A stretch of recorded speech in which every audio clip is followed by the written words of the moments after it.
Welcome to the 2026 SWS International Finals.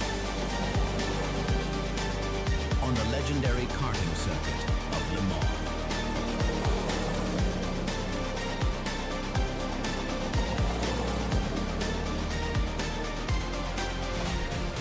The ultimate battle.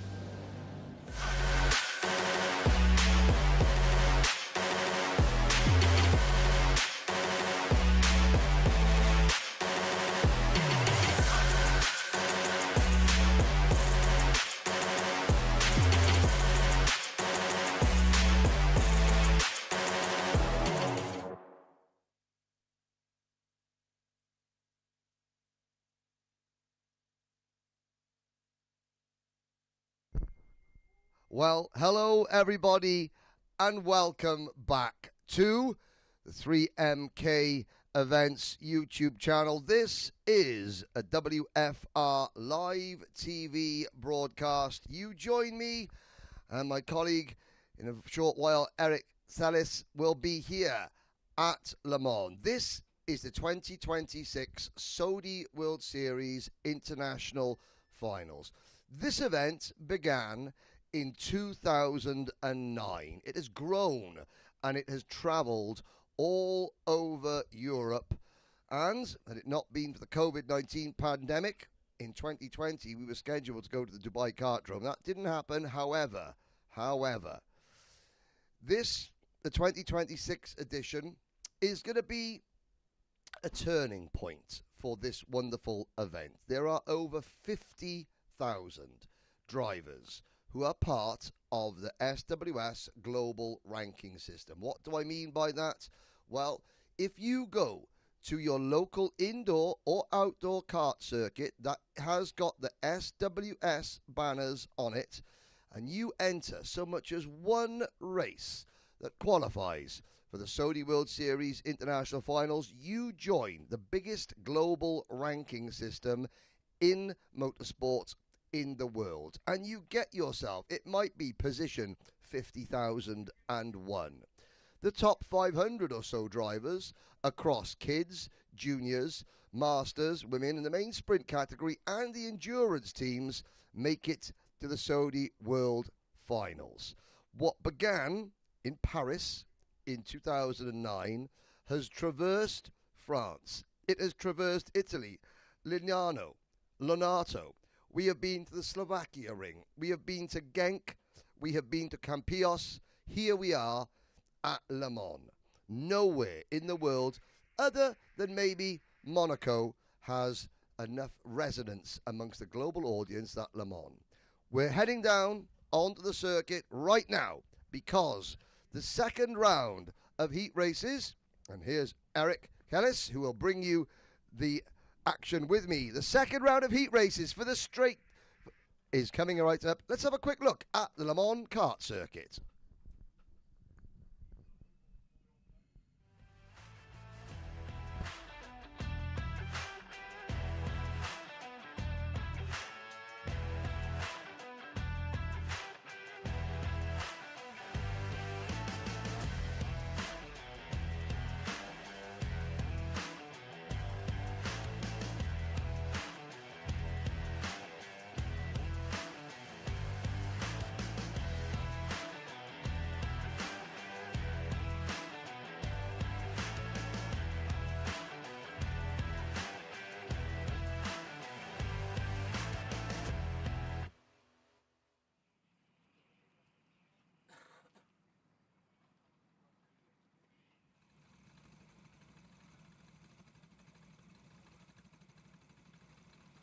There is a look at the starting lineup. Alain Delcroix moves aside. Green flag in the air. Green flag drops. Round 2 of heat racing for the Sprint Cup is underway with kart number 5, Alejandro Florido, taking the lead.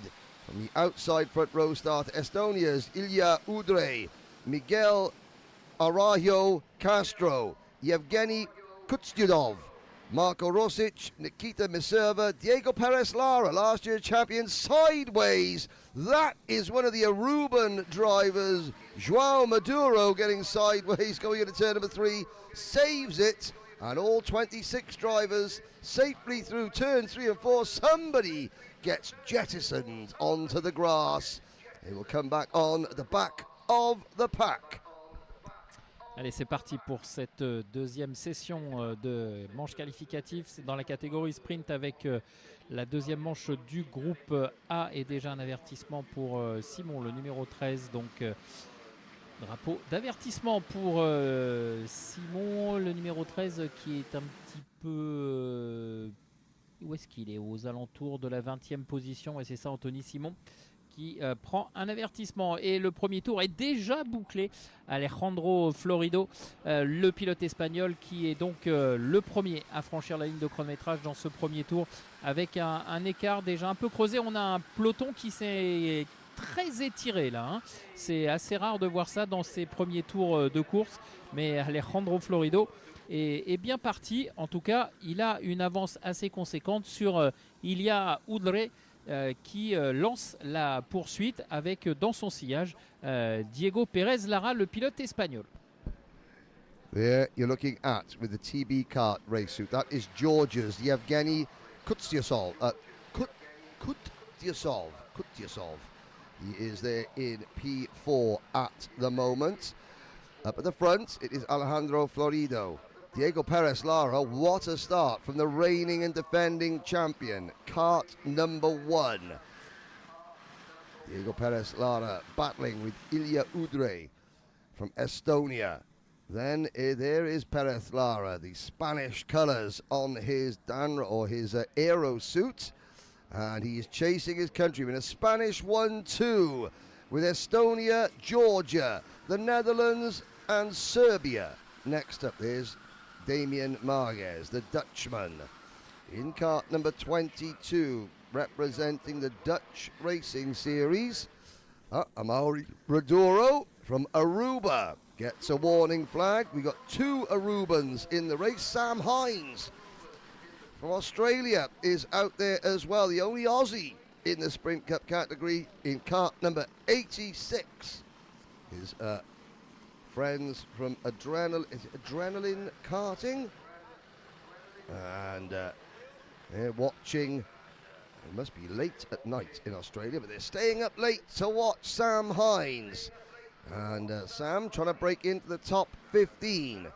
Konstantinos Nusopoulos from Greece is also in this one. Ma Yan Ting is 14th for Singapore. Adam Heng also for Singapore up into 12th position.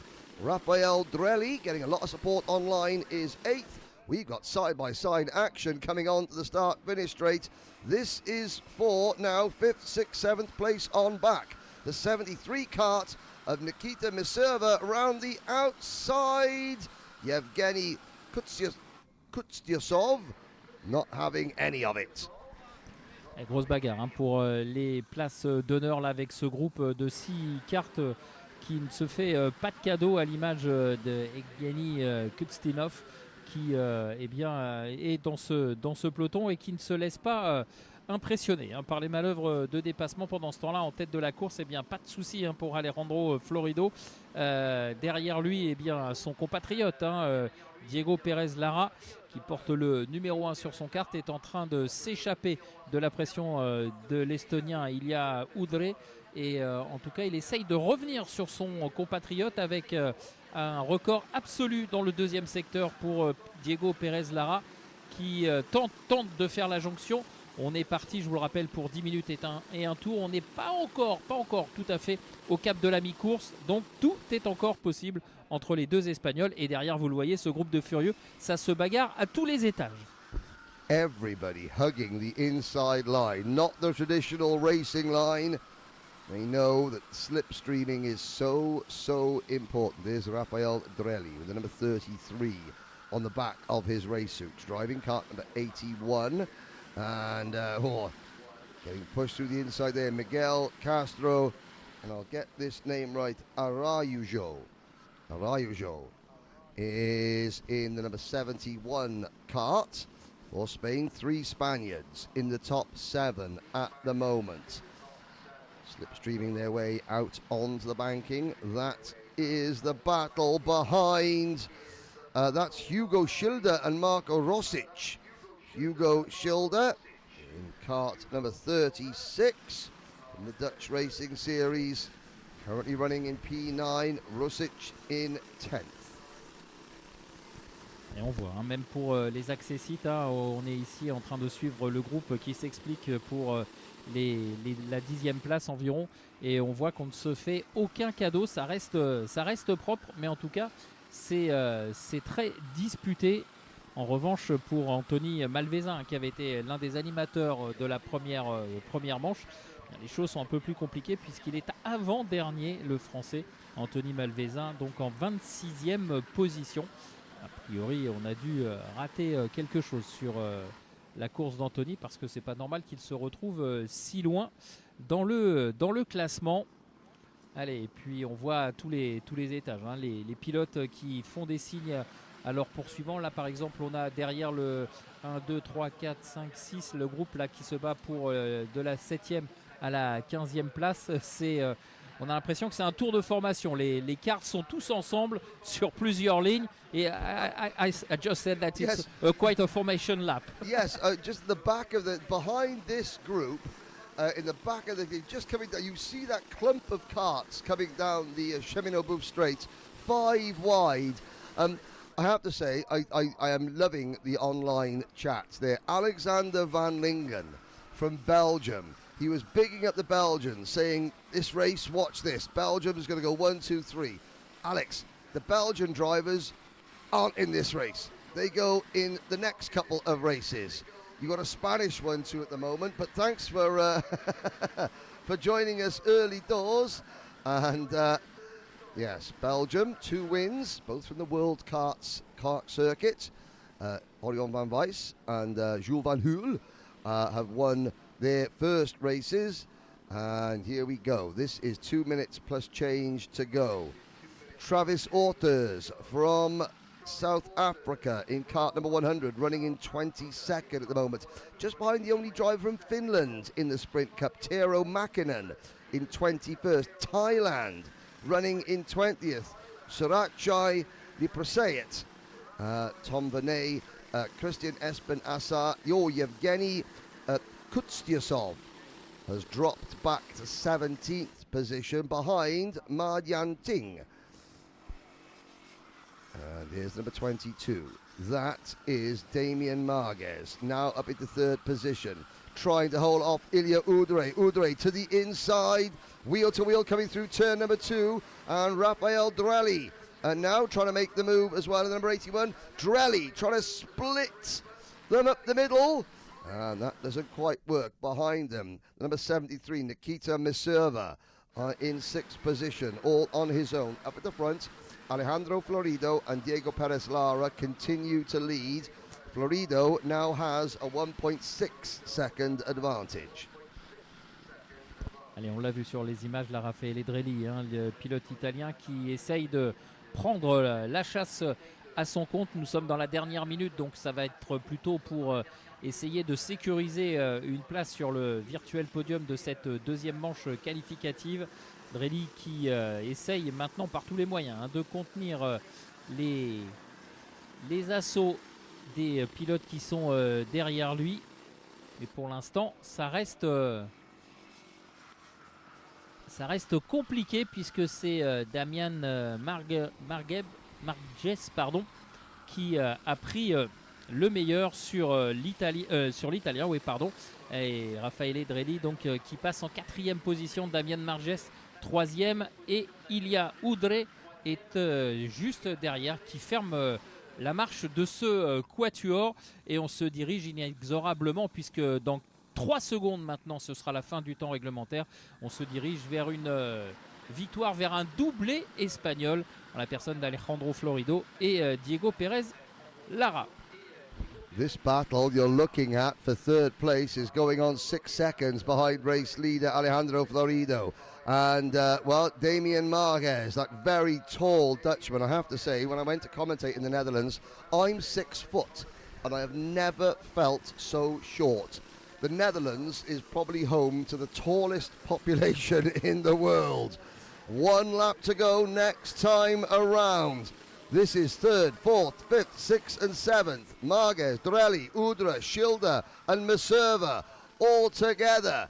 Look for Hugo Schilder in the number 36 cart, crouching down. Oh, and that is a 73 getting hung out to dry. Nikita Meserva back to 10th position now. Driver number 11 gets a big penalty. Andrej Leitniks, 10 seconds for dangerous driving. Here we go, through turn, that's the Curve des Duchamps.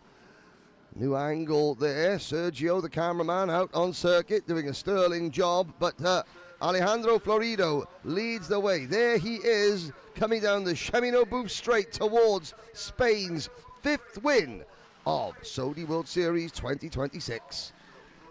Allez, on est maintenant à quelques hectomètres seulement de la ligne d'arrivée avec cette victoire et ce succès clair, net et sans bavure pour Alejandro Florido qui s'impose devant son compatriote Diego Pérez Lara.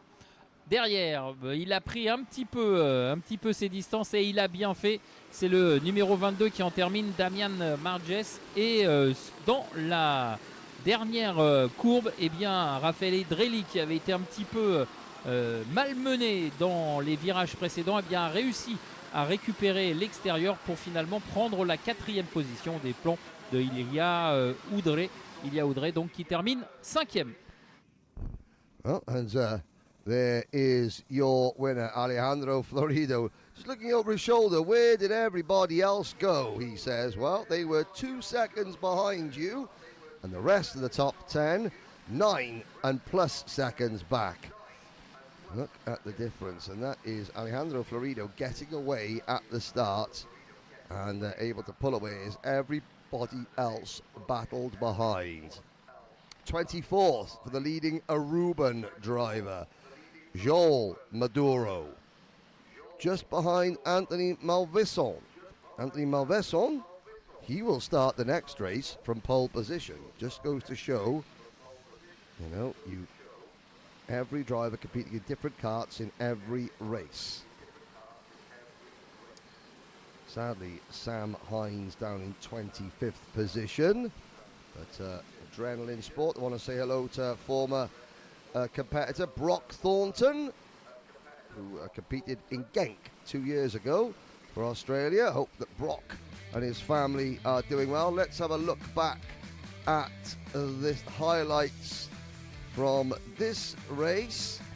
Now, driver number 54, Konstantinos Nousapoulis. He made it all the way up into 6th position.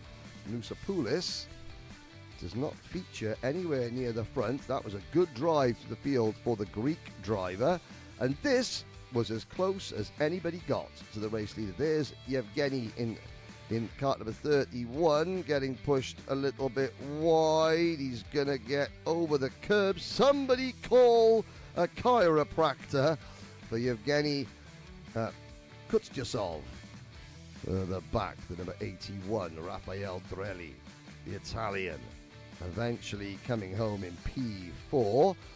Ilia Udre getting a penalty, a warning flag for track limits for the race winner.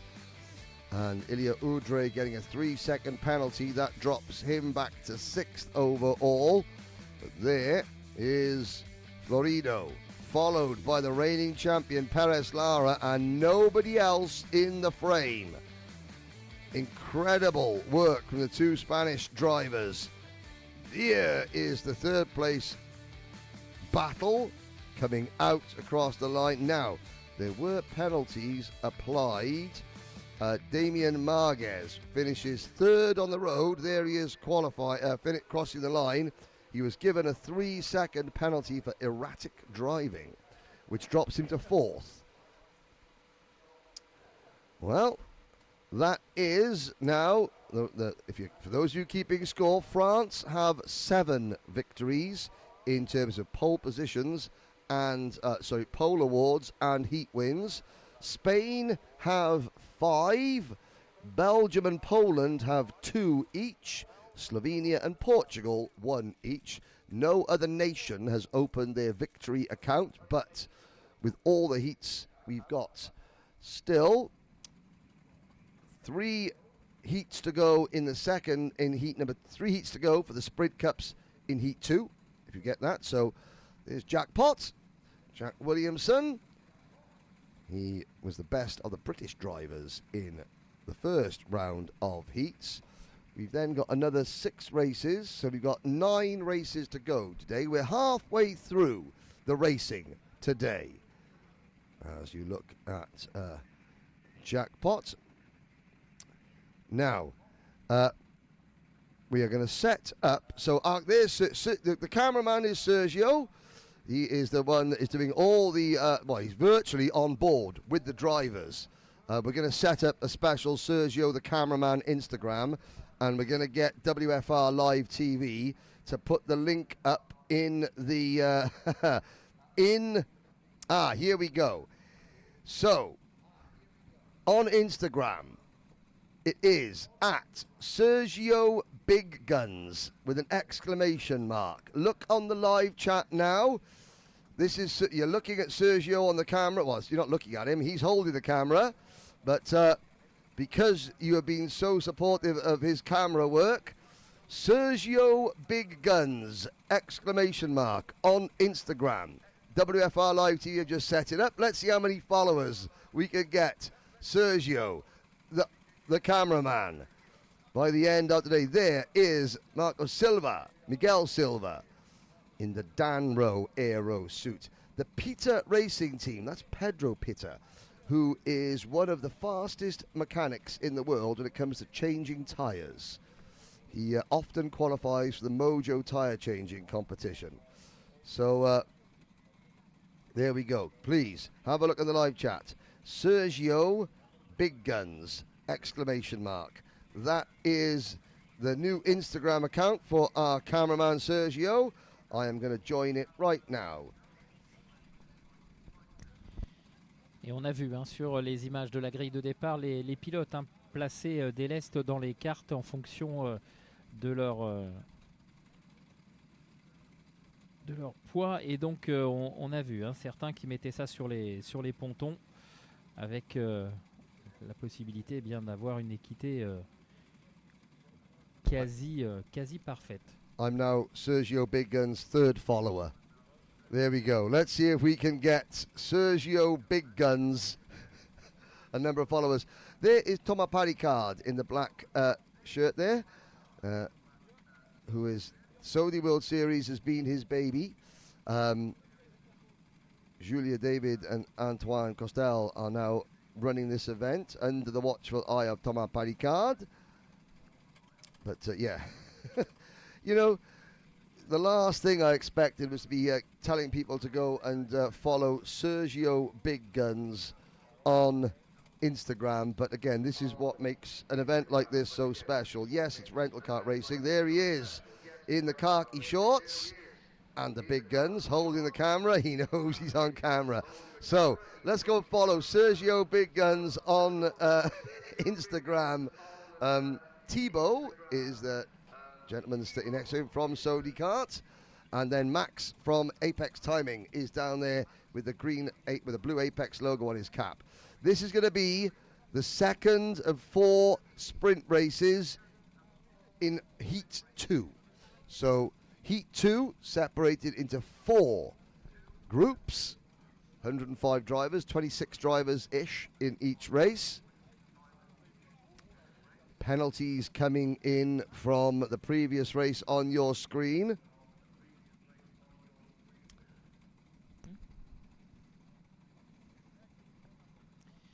Et les pilotes qui sont en attente sur la pré-grille pour qu'on puisse les libérer en direction de la grille de départ. Et ensuite, vous connaissez la formule. 10 minutes plus un tour dans ces manches qualificatives. Voilà les pilotes qui ne vont pas tarder à prendre la piste maintenant. Voilà, c'est fait. On prend la piste et on va donc se placer sur cette grille de départ. Et ensuite, on partira pour 10 minutes plus un tour. Alors au niveau de la grille de départ, non, elle n'est toujours pas réactualisée sur le système de chronométrage. On va avoir un petit peu de mal à vous présenter l'intégralité des pilotes. It's going to be number 70, Miguel Silva, starting this one from pole position. On the outside of row number 1, driver 75, Orestas Burgalia. From Lithuania, Bastian Munier, Kuba Dvernitsky, Alexis Vigalis Ricards, Dominic Surin, Julian Pereira, Yuki Nunoda, Rafa Ubina, Matteo Agassis, Tom Donnell, Andrei Bolshakov, Jakov Madiratsa, Patrick Budica, David Varga, Jack Pot Williamson starting further down the order. If Koi Maranan from the Philippines wins this race, then somebody is shaving their head back in the Philippines as a celebration. I will try and find out who that was. Brian Kishimoto is shaving his head bald for Koi Maranan from the Philippines. If I want photographic evidence of this happening. Have you shaved your head bald already, or are you waiting for Koi to win a race before you do so? Let me know, please, in the live chat. Switzerland are in effect on the live chat. Number 68, Matteo Agassis, 5th driver on the outside row. See with a very tall driver, black race suit with the white logos on the shoulder. And we wait. Ouais, les pilotes qui sont en attente du départ de la part de la direction de course. Attention, voilà le drapeau qui va s'effacer. Et lorsqu'il va être agité, voilà, c'est parti. C'est parti pour cette deuxième manche qualificative, deuxième session de manche qualificative dans la course catégorie sprint, groupe 2. Les pilotes du groupe B, et c'est bien parti pour le numéro 70, Miguel Silva, qui va rentrer en tête dans le premier virage. Derrière, ça se bouscule un peu. Et j'ai l'impression que c'est Bastien Meunier qui a réussi à trouver l'ouverture et qui s'engouffre derrière Miguel Silva. On va vérifier ça. Sébastien Meunier, c'est le numéro 17. Et je pense que c'est lui, et un petit écart s'est tout de suite formé sur le reste du peloton, alors que derrière, il y a pas mal de cartes qui partent dans l'herbe. Yep, elbows are out early on in this one. Oh, something getting turned sideways in front of the pack. The driver, the blue. Oh, and that driver now over the grass. Whoever has got that blue race suit with the white sleeves on has been used like a human pinball machine at the start of this race. We'll get a number check. He's not last, nearly last. That might have been Jose Antonio Santa Cruz in the number 48 cart. We'll get a name check next time by.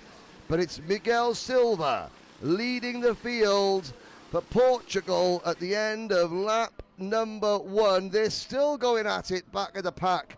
The driver that's had possibly the worst first lap in the history of laps was number 44, Jakov Madiratsa. Madiratsa, well, he was not from pillar to post. We've got a new leader, Miguel Silva, not happy about it. But that looks like it's Kuba Dvernitsky now in the lead. No, it's not. New leader, Bastien Munier. Bastien Meunier, le numéro 17, qui prend les commandes de la course. Mais attention, il a reçu un avertissement il y a quelques instants.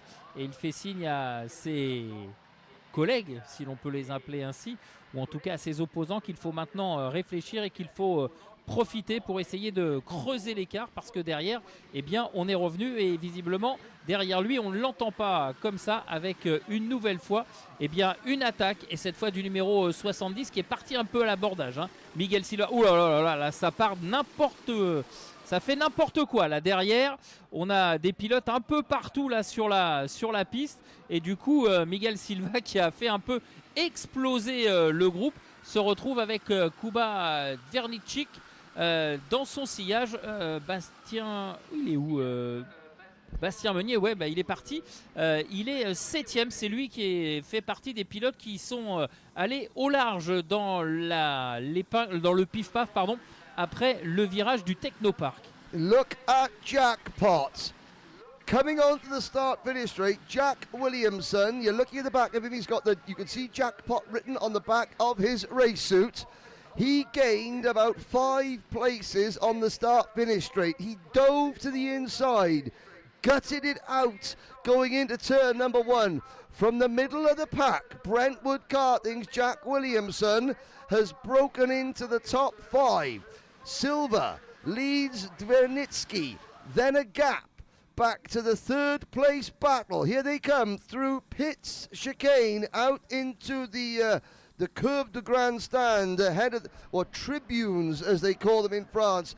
Williamson is 3rd, and he's being pushed along now by Switzerland's Matteo Agassis. Then it's Bastien Meunier back to 5th, Dominic Surin. Here are your top 2. Dvernitsky in 2nd, but with the fastest lap of the race. Into turn number 3 they go. Now that's Curve des Dauchons underneath the trees. And through turn number 5. Silva, Dvernitsky. They lead by 1.5 seconds. And Agassis, Meunier and Williamson are closing in behind. We got still over 5 minutes of this race to go. And well, I'm not sure if these two are going to have things all their own way. They're working together right now, yes, but the chasing pack, well, the cavalry are en route. Allez, les pilotes, le duo de tête là, qui va passer sur la ligne de chronométrage, et il faut effectivement vérifier ce qui se passe derrière parce qu'on a un groupe de chasse emmené par Matteo Agassi, le pilote suisse, qui n'a qu'une seule ambition, c'est évidemment de faire l'adjonction et de revenir sur les 2 échappés, emmené toujours par Miguel Silva, le pilote portugais, le numéro 70, avec dans son sillage Kuba Dvernitsky qui suit pour l'instant, qui ne cherche pas à attaquer de façon intempestive le pilote portugais. Et pour l'instant, eh bien, ça se passe pas trop mal parce qu'il faut faire attention. Derrière, il y a pas moins de 8 pilotes qui sont prêts à faire la jonction, toujours emmené par Matteo Agassi. Agassi now up into 3rd position. He leads the charge. Williamson and Meunier side by side behind him. That's not going to help their cause as they try to close what is a 1.6 second gap to these 2 drivers. Silva and Dvernitsky. Well, Dvernitsky accounts for both Poland's victories so far, a heat win and a pole position. Silva won the opening race. He's the only driver for Portugal to win so far. Across the line, the chasing pack are closing in. They're closing in. Even though Silva and Dvernitsky are trying to work together.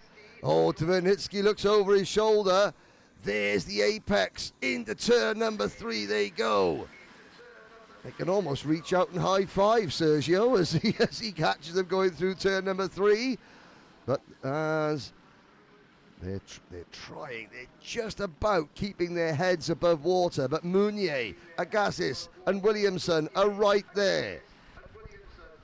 C'est toujours la course-poursuite. Il y avait 1 seconde 7 environ d'écart entre le deuxième et Bastien Meunier qui mène maintenant la chasse. On va voir si lors du prochain passage sur la ligne de chronométrage, eh bien, cet écart s'est réduit. Visuellement, on a l'impression que le groupe de chasse revient sur le duo de tête, mais encore une fois, ce n'est qu'une impression visuelle. On va attendre le verdict du chrono. Miguel Silva qui va boucler un nouveau tour en tête avec Kuba Dvernitsky dans son sillage. L'écart, il est resté le même. Il est resté le même, mais il a même augmenté puisqu'on est à 1 seconde 9 maintenant de retard. Bastien Meunier qui n'arrive pas à faire la jonction. Bastien Meunier toujours avec sur son porte-bagages Matteo Agassis et Dominique Surin en 5e position. Jack Williamson est 6e sur la ligne de chronométrage. Jose Antonio Santa Cruz from Karting Sevilla is given a penalty. I may have gone out with Jose to a couple of nightclubs in Campios after last year's Saudi World Series finals and had he introduced me to a number of Spanish alcoholic drinks that I'd not heard of before, and my headache the next day maybe reminded me not to go out drinking with Jose Antonio Santa Cruz again. Good guy. Here are the leaders. The gap is actually growing, so Silva and Dvernitsky are pulling away now from the chasing pack. Meunier, Agassiz, Surin, Williamson, Pereira, Urbina, and Sfogalis. Then Bolshakov, Danel, Varga, Burgalia, Kuksenko, Dejam, Nunoda, Barrios, Alamari, Budeka, Liebhardt, Sulahain, Paliokas, Madiratsa, Maranan, and Lisyutenko. That's your top 25. And it could yet boil down to another head-to-head between Portugal and Poland. I know we got the FIFA World Cup football coming up. Is this Ronaldo versus Lewandowski, possibly? Portugal versus Poland? Ooh, we're gonna win. Who's gonna win? Yeah. Yes. Attention, Silva qui se retourne parce que derrière, eh bien, Dvernitsky est en train de se décaler, chercher un petit peu l'ouverture.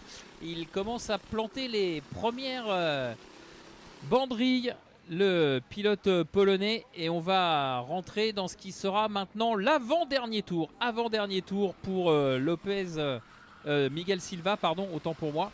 Et Dvernitsky, Kuba Dvernitsky qui tente l'extérieur. Alors va-t-il passer? Il est mieux placé au moment de rentrer. Non, c'est Silva qui garde l'avantage. Mais attention, c'est très très chaud là. Ça y est, ça commence à monter, le ton commence à monter.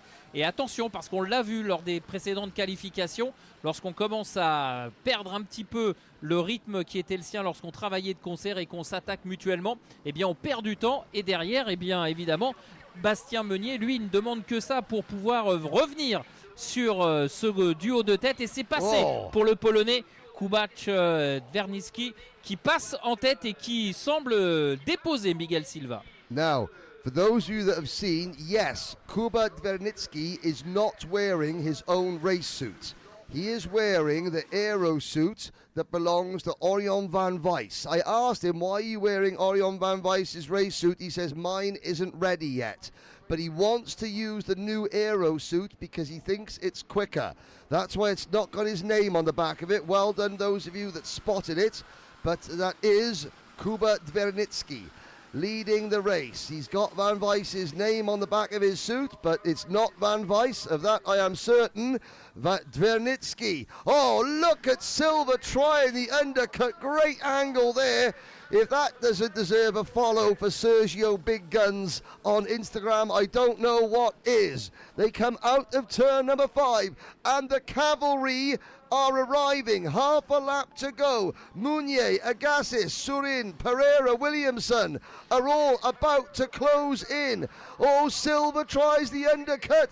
Here we go. It's not a head-to-head. There's now 6 of them for the race lead.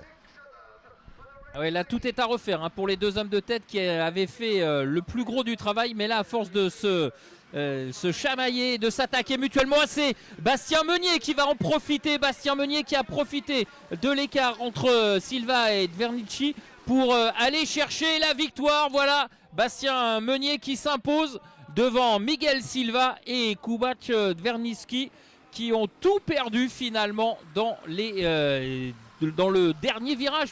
Allez, 3 derniers virages après le freinage du Technopark. Ils sont un petit peu partis au large et du coup, eh bien, ça a ouvert en grand la porte à Bastien Meunier qui en a profité et qui d'ailleurs n'en demandait pas tant.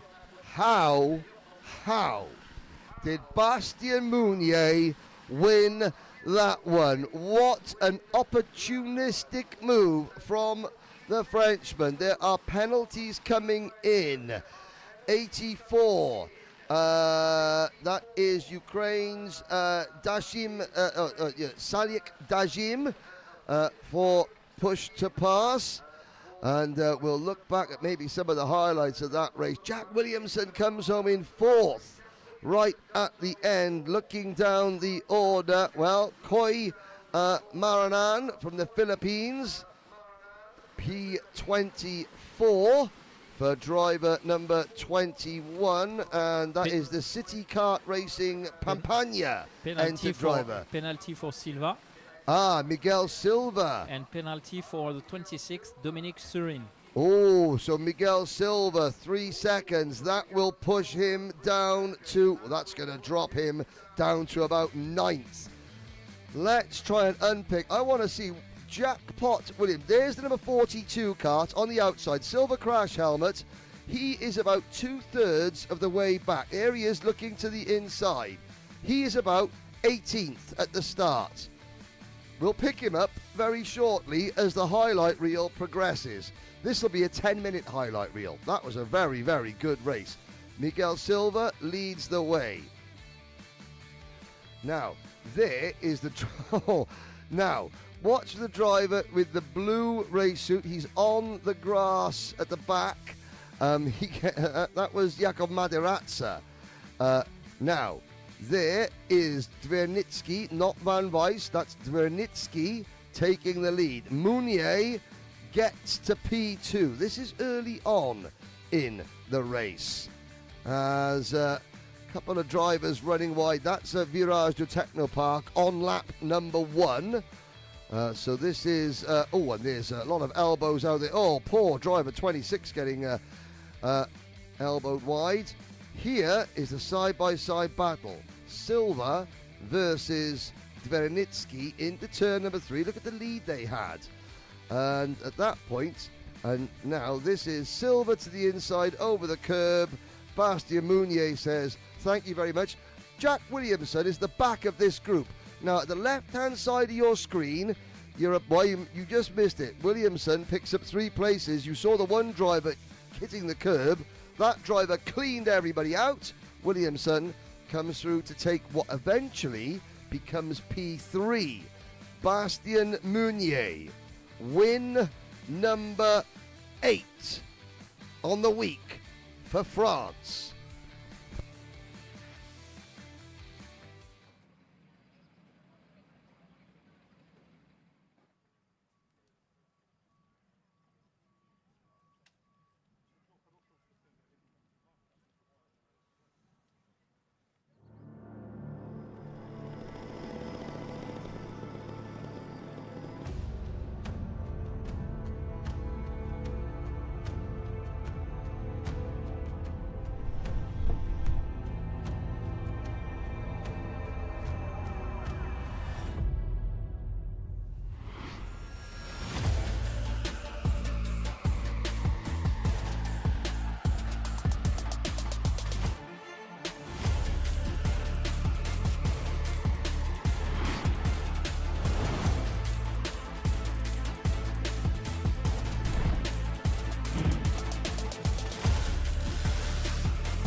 Nous sommes de retour.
Welcome to the 2026 SWS International Finals. On the legendary karting circuit of Le Mans.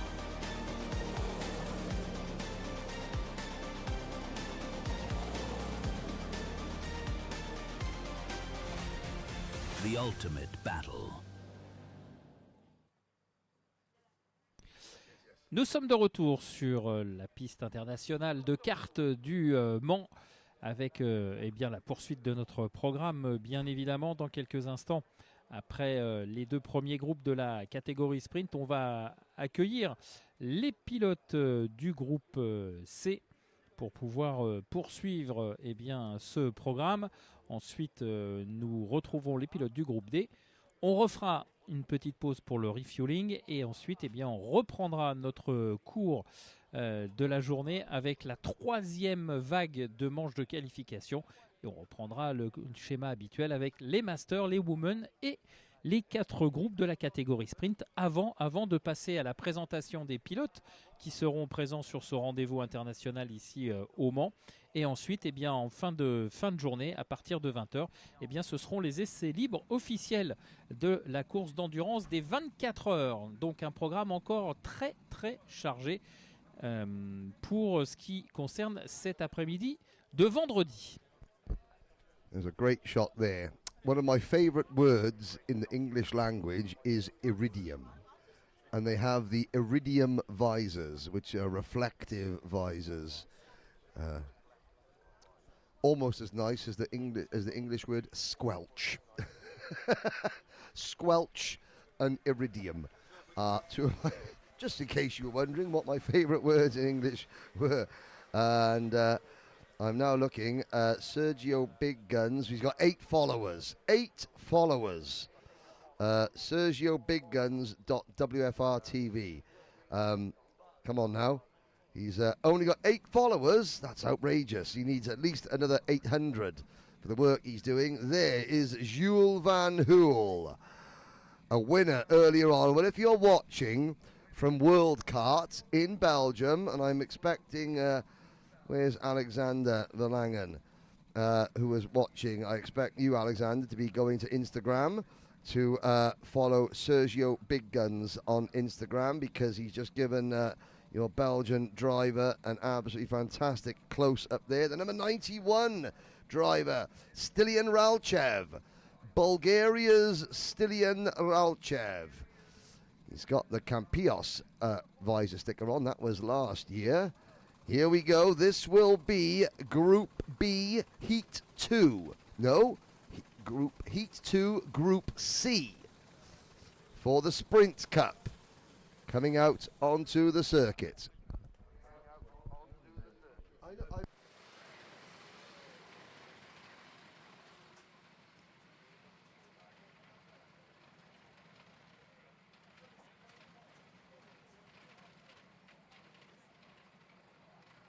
Allez, les pilotes qui sont en place sur la grille, les derniers sont en train de se positionner. Oui, voilà qui est fait. Et on reste évidemment sous les ordres de la direction de course. Donc c'est Stilivan Ralchev qui va s'élancer en position de pointe. Il aura à ses côtés Giovanni Giaratana, le pilote italien. Jules Van Hoel donc sera sur la 3e place de la grille de départ sur la 2e ligne, avec à ses côtés l'un des représentants du Japon, Teruki Nobe. Teruki Nobe, le pilote japonais.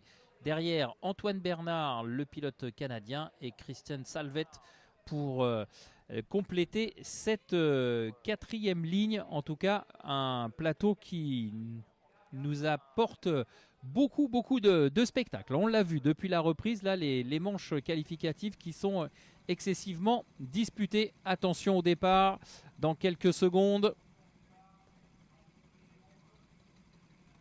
Ah, alors qu'il nous manque un pilote, a priori, le pilote suédois Esbjörnsson, qui malheureusement n'est pas présent sur la grille. Alors, est-ce qu'il est... Non, il n'est pas retardataire non plus, je regardais. Mais number 102 is missing. That It was supposed to start at the Swedish driver. At the back of the grid. Et c'est parti avec un très très bon départ du pilote italien qui va aller tout de suite se mettre à l'intérieur pour bloquer la trajectoire au premier virage. Mais est-ce que ça va passer? Non, il a été un peu trop large et du coup il a ouvert la porte à 3 pilotes.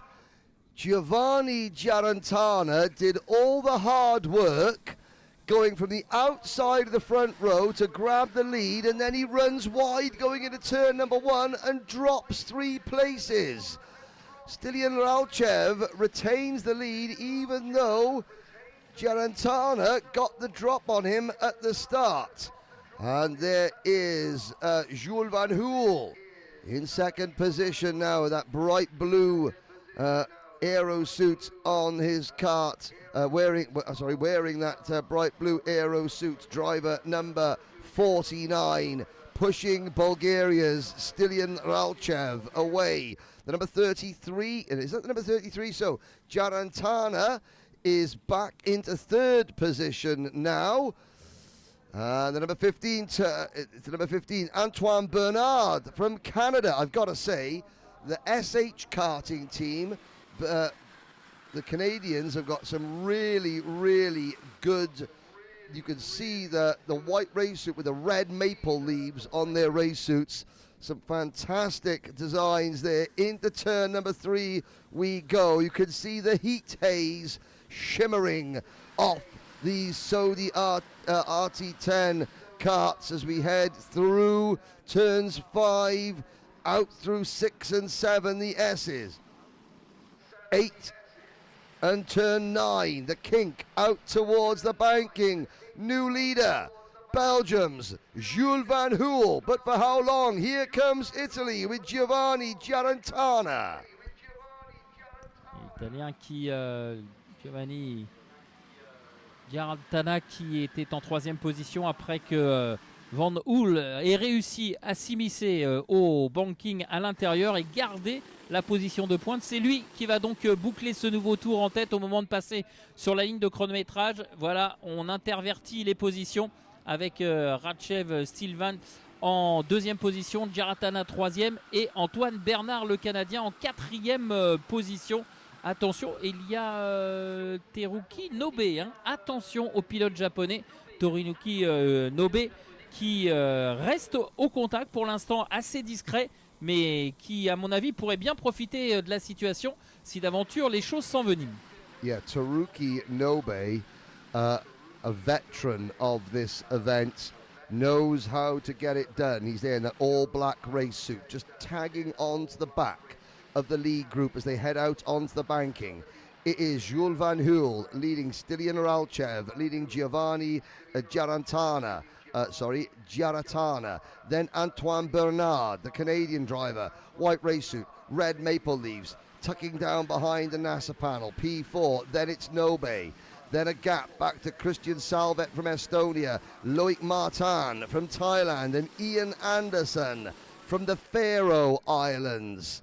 Emil Forker and Sergei Lysix are next. Then Eros Marucci, Louis Bobigny, Simon Dolsicki, Eros Marucci, Remy Stellin, Anthony Coulon, and Sam May. 5 for the lead. Yves Normand getting a warning flag, the second of the Canadians in this race. Yves Normand down in 18th position. Well, Sergey Big Guns on Instagram getting 9 followers. He needs more than that. I'm going to keep checking, and if he features a driver from your country on one of his really, really good close-up ground shots, I expect all the people from that country watching to go to Instagram and follow Sergio Big Guns. As we look at the top 4 heading down. Here comes Canada. Into third place, Antoine Bernard, number 15, and the fans just waking up at KCR Karting in Quebec will be overjoyed with that. In fact, it's 2 o'clock, 6 hours. Yeah, early Thursday morning in Canada. There's the KCR logo on the back of Antoine Bernard's race suit. He's now third. Teruki Nobe. You brought everyone's attention to Teruki Nobe. He is now running in fourth place in the number 95 kart. Et Giratana, hein, le pilote italien qui est passé en deuxième position, c'est lui maintenant qui mène la chasse derrière Jules Van Hoel.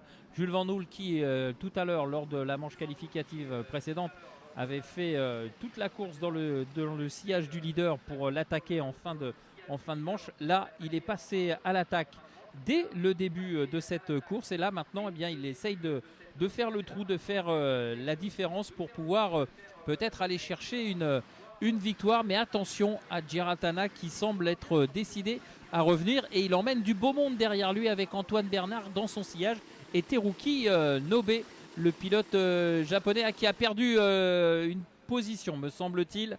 Ouais, pardon, autant pour moi, il est toujours quatrième, Nobe, toujours quatrième et on est revenu sur Van Hoel. Giovanni Giratana to the inside of Van Hoel takes the lead at the Curb du Restaurant.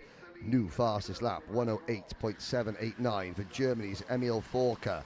He is mired. Where is Emil? He's just moved up in kart number 28. Emil Forker moving into the lead group. First year senior driver. Emil Forker back. He was on the podium at least back in Slovakia, maybe even a winner back in Slovakia in 2023. Jules Van Hoel retakes the lead. This will only make the lead group bigger and bigger. The more these drivers fight, the more people join the party.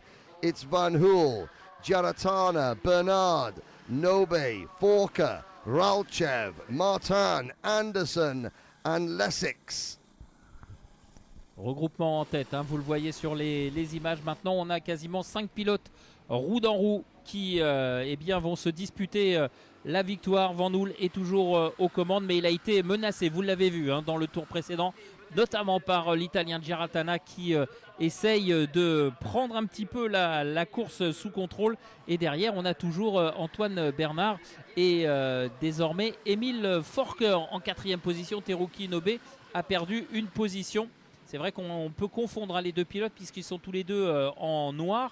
Mais finalement, c'est bien Emil Forker qui est en quatrième position. Antoine Bernard a perdu un tout petit peu le contact avec les deux hommes de tête, à savoir Jules Van Hoel et Giovanni Giratana.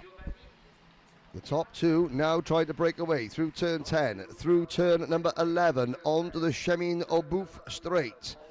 Van Hoel being pushed along by Giratana into Virage du Technopark, now into Pitts Bend, out of Pitts Bend into the Curb du Grandstand, out onto the start-finish straight. The number 28 car, Emil Forker from Germany, now runs third. Antoine Bernard, Teruki Nobe, fourth and fifth, trying to work together. 90 seconds plus 1 lap to go. Oh, and there's 5 of them now. Slight gap between second and third. Here they come through turns 3 into turn number 4. There is Curve des Dauchans under the trees, out of corner through turn number 3, 4, 5, out of turn 6, through turn 7 and 8. There's turn 9, now turn 10, the banking. They double back on themselves. That 180-degree left-hand banked turn, leading them back through that right, left flick onto the back straight. Hard on the brakes into Virage du Technopark. Now set your kart up. Come through Pitts Bend. Get on the power nice and early. Let the kart float out through Grandstand Curve, which is flat out onto the start-finish straight. Hug the inside line. 5 of them in a line, 30 seconds to go. Next time around, it'll be 1 lap remaining. So this is the penultimate tour of this 1400-meter Le Mans International Kart Circuit. Another new fastest lap, 108.75 for Germany's Emil Forker. Emile Forker, auteur du meilleur tour en course, alors qu'il revient sur les deux hommes de tête. Ça y est, la jonction est refaite sur Van Noel et Giaratana. Forker qui emmène dans son sillage Antoine Bernard et Teruki Nobé. Attention, attaque de Giaratana sur Van Noel, mais ça ne passe pas et du coup Forker pourrait peut-être en profiter. Non, il se range et derrière Antoine Bernard cherche à lui contester la troisième position. Et Nobé, lui, reste calme en 5e position. Ça se décante, ça se cherche un petit peu en haut de la hiérarchie. Attention parce que l'on va rentrer dans le dernier tour et c'est Giovanni Giaratana qui mène ce dernier tour. You can cover the top 5 with a postage stamp as they start the final lap. The first one to break wide is Teruki Nobé. He tries to go to the outside of Antoine Bernard through Curve de Restaurant. Nobé now on the outside through turn number 2. Nothing happening. Giovanni Giaratana leads. Emile Forker dives up the inside for second. Is that the move that helps give Italy their first win of the SWS International Finals this year? We will have to wait and see. And Forker pointing at Van Hoel saying, let's go. You may be out of time. Has the train left the station? No, it hasn't. Giaratana is still there. This is going to be a great one. Et attention au freinage, au bout de la ligne droite, là, au virage du Technopark. Giaratana qui regarde un petit peu, qui est à l'intérieur, qui ferme les portes. Mais attention de ne pas partir trop large comme on l'a vu déjà précédemment dans d'autres courses. Bernard qui tente l'intérieur, mais ça ne passera pas dans la chicane. Ouais, ça va être très très chaud. Et Van Noel qui passe à l'intérieur et c'est Giaratana qui s'impose. Giaratana qui s'impose de très très peu sur Jules Van Noel qui avait trouvé l'ouverture à l'intérieur, mais ça n'a pas suffi. Et finalement, c'est Teruki Nobé qui termine en 3e position. Antoine Bernard est 4e. Et Let's Sinks est 5e. Quel dernier virage. Ça a été très très chaud. What a finish. 6 drivers separated by 4/10 of a second. We'll look back. That started. Giovanni Giaratana was on the inside line going into virage to Technopark. Emile Forker tried to go to the outside. That forced Giaratana to defend. Then, from nowhere, Antoine Bernard tried to go around the outside on the entry to Pitts Bend. That meant he clattered over the curb coming through the second part of Pitts Bend. The left-hander. That opened the inside line for Jules Van Hoel to get a huge run on the race leader as they came out, and eventually he falls 1/10 of a second short.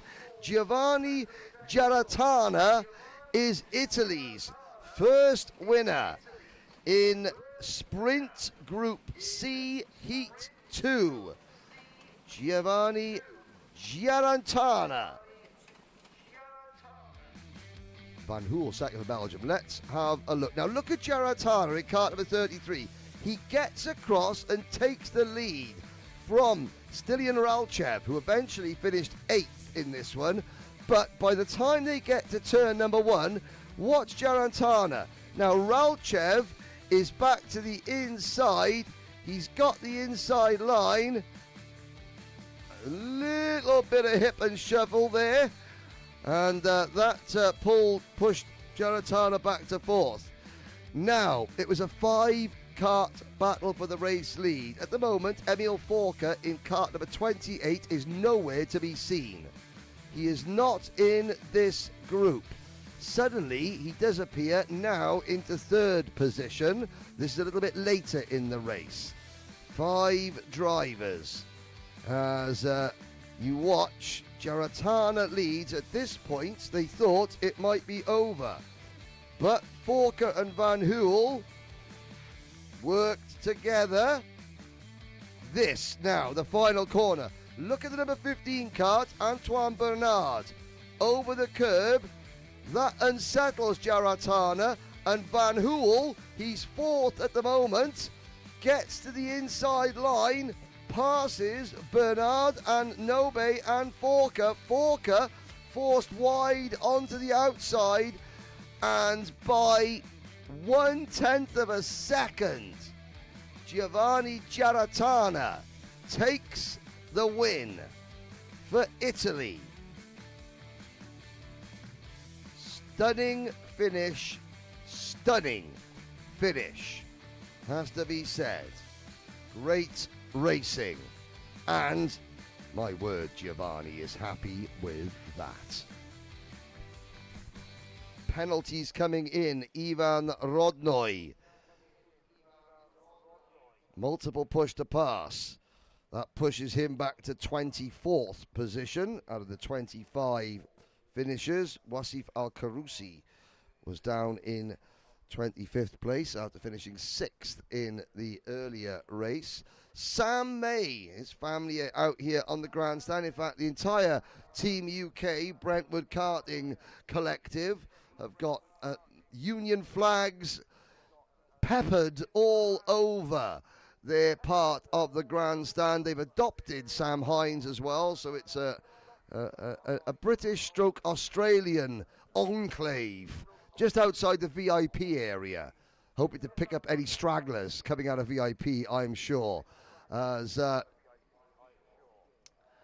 Well, now I know that Lucy Dean, Jackpot Williams' mum, is a fan of early 90s rave music because she recognised the whole SL2 on a Raggatip thing earlier on. Well, there's also another song called Kicks Like a Mule by Bouncer. Name's not down, you're not coming in. And that's what they're going to be standing outside the VIP area, you know, unless you support Sam May, Bobby McGurr, Anya Barrett and Jack Williamson, your name's not down. You're not coming in to the VIP area. Now we look at the next lot of drivers going out. This is the final race. This is Group D. Lots of rib protectors, lots of lead weights. They're carrying, now, yes, Eric pointed out, so the yellow and red and green lead blocks are the weights that each individual driver has to carry to make sure that they all weigh the same. There's Orion van Weiss, whose old kart skins race suit is now being worn by Kuba Dvernitsky. So these are the kart skins aero suits, and Danro are the other manufacturer of the aero suits. They're here in the paddock, and they're doing some modelling work. I think with who's the young lady from Spain who it is, let me see, hang on a minute, Serena Gomez doing some modelling for Danro here in the paddock as well. Gotta say, but look at the aerodynamic efficiency. The Saudi kart race suit there of driver number 51, Carlos Lipovsky, you know, all the lapels, the traditional parts of a race suit, they cause drag, you know, and in rental kart racing, you don't need drag. And you can see there, Orion van Weiss, the kart, there's no lapels, nothing. That is slipstreamed. I mean, like a speed skater, like a skeleton, like Winter Olympics. Yeah. It's very unique, new look. I wasn't convinced, but I think they're the future. Yeah. How many tenths of second could you win on one lap? If it gains you a tenth of a second on one lap, that means 1 second at the end of a race. Mm-hmm. The amount of races that have been decided by 1/10 of a second today is unreal. So, obviously, for drivers like myself who are slightly overweight, they are figure hugging. So maybe not the best for me. Well, we'll see what happens. But certainly, you know, the future is the aero suit. Of that, I am certain. Voilà, on peut en discuter avec Henri là, sur les images que vous avez à l'écran. Avec sur la première ligne, vous voyez à droite le numéro 34, une combinaison aéro. Hein, c'est la nouvelle tendance maintenant sur le kart. Et on comparait avec le numéro 51 qui est une combinaison traditionnelle, une combinaison un peu plus, vous le voyez, un petit peu plus large, moins fitée, si l'on peut s'exprimer ainsi. Et donc on essayait de visualiser l'écart de performance que ça pouvait eh bien, donner ou concrétiser au chrono. Et c'est ce que soulignait Henry, c'est que même si ça ne fait gagner entre guillemets que 1/10 au tour, eh bien, sur une manche de 10 minutes, eh bien, vous avez gagné pardon, 1/10 au tour sur la fin de la course, vous avez gagné 1 seconde, et 1 seconde ça peut faire la différence. On verra ce qu'il en sera. Pour l'instant évidemment on reste un petit peu dubitatif sur cette nouvelle tendance, hein. On verra si elle se concrétise et elle se généralise, mais en tout cas c'est assez surprenant. Comme je le disais ce matin, on a toujours l'impression d'avoir des pilotes qui sont transfuges du bobsleigh ou éventuellement même des skieurs, hein, de vitesse, ou des patineurs de vitesse. C'est assez surprenant, ça tranche radicalement avec ce qu'on a l'habitude de voir, mais si l'efficacité est au rendez-vous, bien vous le savez partout, hein, sur ces sports mécaniques, c'est l'efficacité qui prime, et donc bien on verra si la tendance se généralise. Et ensuite, comme le disait Henry, il faut en revanche être assez bien sculpté pour que ces combinaisons très moulantes soient à votre avantage, si vous voyez ce que je veux dire, au niveau des corpulences un peu généreuses. Allez, c'est parti, les pilotes qui viennent se placer sur la grille de départ, et on va les retrouver donc dans quelques instants pour leur schéma de course habituel, à savoir 10 minutes plus un tour.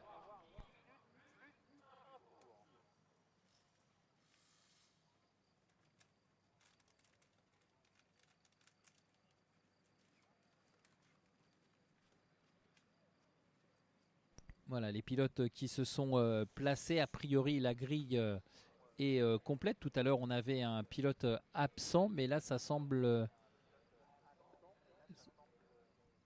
ne semble pas être le cas. Tout le monde est présent, semble-t-il, sur cette grille de départ. Dans cette catégorie sprint, on va retrouver sur la première ligne le 34 et le 51. Le 34, vous le savez, c'est Ulrich Van Weiss, et le 51, eh bien c'est pour l'instant, pour l'instant non, ça restera tout le week-end, Carlos Lipovski qui sera donc avec le kart numéro 51, qui va emmener pendant tout le week-end ce numéro 51. Voilà, on attend les consignes de la direction de course, et dans quelques instants on va lâcher donc ces pilotes du groupe D pour leur deuxième manche qualificative. So we're still waiting for the start of this new race, Heat 2 for a pilot from the group D. And Orion Van Weiss will be the poleman for this heat. And he will have beside him on the first row Carlos Lipovski. Attention, le drapeau vert s'écarte et c'est parti. C'est parti pour la manche qualificative, et tout de suite, hein, Lipovski qui a sauté dans le sillage du poleman Van Weiss, et donc on est parti. Attention à l'intérieur là, Van Weiss qui est très large me semble-t-il dans le premier virage. Non mais ça va, il contrôle. Il reste aux commandes de la course. Van Weiss donc leader avec Lipovski dans son sillage. Un premier tour où tout le monde semble être passé sans encombre. Je regarde un petit peu ce qui se passe, notamment du côté du virage des deux arbres, et ensuite du pif-paf. Ça passe quasiment sans encombre. As we watch the start of Group D, Heat 2. At the end of this race, each one of the drivers in Masters, Women's and Sprint will have just one heat race to go. They move. Oh, Bobby McGurr getting a warning flag for elbows being out. And the number 19 driver is starting. This is a good start for the number 19 of Bobby McGurr. It's just a warning, not a penalty as yet, although he is now skating on thin ice, my pedigree chum. That's a line, not a snatch, by the way. 34, Orion Van Weiss leads the way. 76, Pablo Padilla Vidal. Second, Fabian Kopp.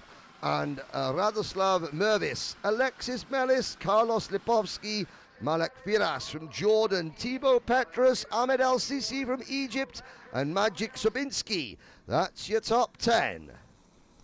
Allez, un premier tour où il y a quand même déjà des surprises. Si Van Weiss est toujours leader, et bien derrière on a perdu pas mal de place, notamment pour Lipovski qui n'est passé que 6e. Le deuxième c'est Pablo Pardilla Vidal. Il amène dans son sillage Fabian Kopp, un Espagnol et un Allemand pour la deuxième et la troisième position. Le premier Français dans cette manche qualificative est Alexis Melis. That is getting a little bit naughty out on the banking. I can think, oh dear, now this is where you'll wonder why we'll see an awful lot of penalties coming in already.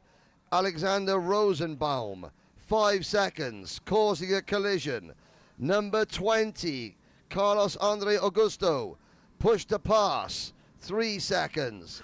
Out on the banking, things getting the officials will be clamping down on this. The memories of Slovakia still ring out in the the memories, the nightmares of some of the racing at Slovakia a couple of years ago. This is where the race director and all the officials out on circuit, there are observers. I'm looking around, there's about 4 or 5 observers out on circuit, each making reports.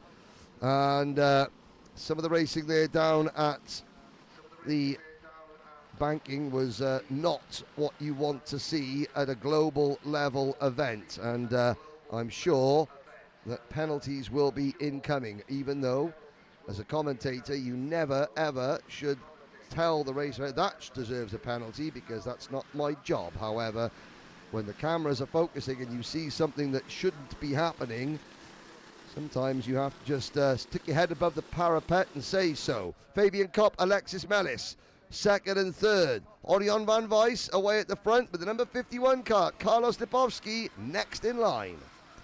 Carlos Lipovsky, le numéro 51, qui est en 4e position, qui essaye de revenir sur les avant-postes. Lui qui a perdu beaucoup de positions dans les 2 premiers tours, surtout à l'issue du premier tour. Il a été un petit peu chahuté et là il a perdu le contact avec les hommes de tête. Pendant ce temps-là, eh bien, Orion Van Weiss, lui, ne s'est pas fait prier pour essayer de s'échapper le plus rapidement possible. Il compte 1 seconde et demie à peu près d'avance sur le tandem Fabian Kopp et Alexis Melis. Fabian Kopp, le pilote allemand qui emmène le français dans son sillage. On va voir s'ils sont capables de revenir sur le pilote belge. Mais ça va pas être simple. Il ne faut évidemment pas s'attaquer, rouler de concert, faire une course entre guillemets d'équipe pour tenter de revenir et peut-être inverser la tendance dans les derniers instants de cette manche qualificative. En tout cas pour l'heure, Orion Van Weiss, lui, est bien décidé à aller jusqu'au bout dans cette position. Évidemment, on serait tous dans son cas et on partagerait tous cette ambition. Alexis Melis pushes Fabian Kopp down the front straight through Curve de Restaurant, out of turn number 2, up the straight towards turn 3. Between them, they start to close the gap. Fabian Kopp sets a new fastest lap of the race, 108.977 seconds, with help from Alexis Melis. Orion Van Weiss's lead was over a second. It's now 0.8 of a second. It's now half a second and shrinking. Lipovsky, Mervis, Padilla Vidal, Magur, Petrus, El Sisi, and Malek Firas. There's your top 10. Change for second. Melis makes the move. And down the back straight now. The Chemin Bouffe straight into Virage to Technoparks. Over halfway through this Group D Heat 2 for the sprint category.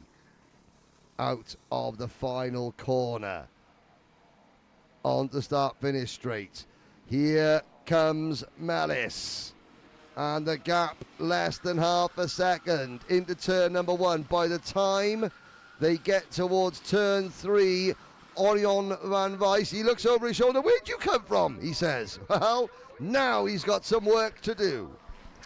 Allez, Alexis Mélis qui est en train de faire le plus dur. Il s'est débarrassé de Fabian Kopp dans un premier temps et là il est en train de faire la jonction avec Orion Van Weiss, le pilote belge qui va se retrouver confronté dans quelques instants au pilote français Alexis Mélis qui a fait vraiment un super boulot là en se rapprochant et maintenant en étant au contact de Van Weiss. Il reste un peu plus de 3 minutes 15 à parcourir dans le temps réglementaire auquel on ajoutera bien évidemment un tour et Alexis qui est en train de se retourner. Voilà, le trou est fait pour les pilotes, le duo de tête sur Fabian Kopp.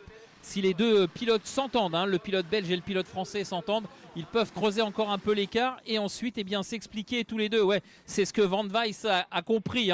Il sait que le pilote français est revenu, donc quelque part il est un petit peu plus rapide que lui. Et à l'intox, il lui fait allez, on y va, on part devant. Façon de dire surtout ne m'attaque pas. Et on essayera de s'expliquer un peu plus tard. On verra si le français va respecter la consigne du belge ou non. Well, as we watch the lead battle develop, a quick, Wesley Fallon. Fun fact, the Saudi World Series did go out of Europe, or was scheduled to go out of Europe. In 2020, the Dubai Kartdrome was booked. The small snag of COVID-19, that global pandemic, put paid to that. However, Wesley, don't worry, my old pedigree chum. Keep your ears peeled. Big news incoming about the future of the Saudi World Series. Don't you worry about the world tag. This is a global event. Yes, Saudi Kart are French. Yes, the promoters, 3MK events, are French. If you have ever tried to negotiate a deal to take maybe 7 or 8 40-foot shipping containers full of equipment overseas, boats cost money, a lot of money, and obviously some parts of the world aren't as settled as you'd like them to be, and the current climate, planning a global event 12 months in advance, you want to make sure that that country that you book isn't going to suddenly be thrust into an international dispute like we see at some points around the world. But this is a global series as judged by all the flags competing. And of course, well, who wouldn't want to come and race at Le Mans? Le Mans, one of the best kart facilities anywhere in the world. And that's the other thing. You want to provide the best facilities for the drivers that spend an awful lot of time and money trying to qualify for this event. Here we go. It is Van Weiss and Melis, Belgium and France, 1 and 2. Kopp, Mervis, Pablo Padilla Vidal, Thibaut Petrus, Bobby Maguire, and Ahmed El Sisi from Egypt next. New leader, Alexis Melis, 30 seconds plus a lap to go. Next time round, it'll be the final lap. Les changements en tête, on le sentait venir. Alexis Mélis qui est resté sage dans le sillage de Van Weiss, mais qui, on le sentait, avait... Oh, attention, le contact là entre les deux pilotes. Là, Van Weiss qui a touché l'arrière du kart du Français. Et le Français a contrôlé, mais a failli partir en tête à queue. En tout cas, on le sentait. Alexis, il avait envie de passer. Et Van Weiss qui rend la monnaie de sa pièce aux Français dans le banking. Ah, ça va être un petit peu moins facile que peut-être ce qu'Alexis imaginait. On le sentait vraiment très à l'aise derrière le pilote belge. Mais maintenant qu'il est passé aux commandes, le pilote belge reprend du poil de la bête et réplique coup pour coup face aux Français. Et là, on va rentrer dans le dernier tour pour Van Weiss et Mélis pour aller chercher la victoire. Well, France v Belgium. Into turn number 1. Alexis Melis tries to send it high, wide and handsome. Orion Van Weiss holds on. Now the run down towards turn number 3.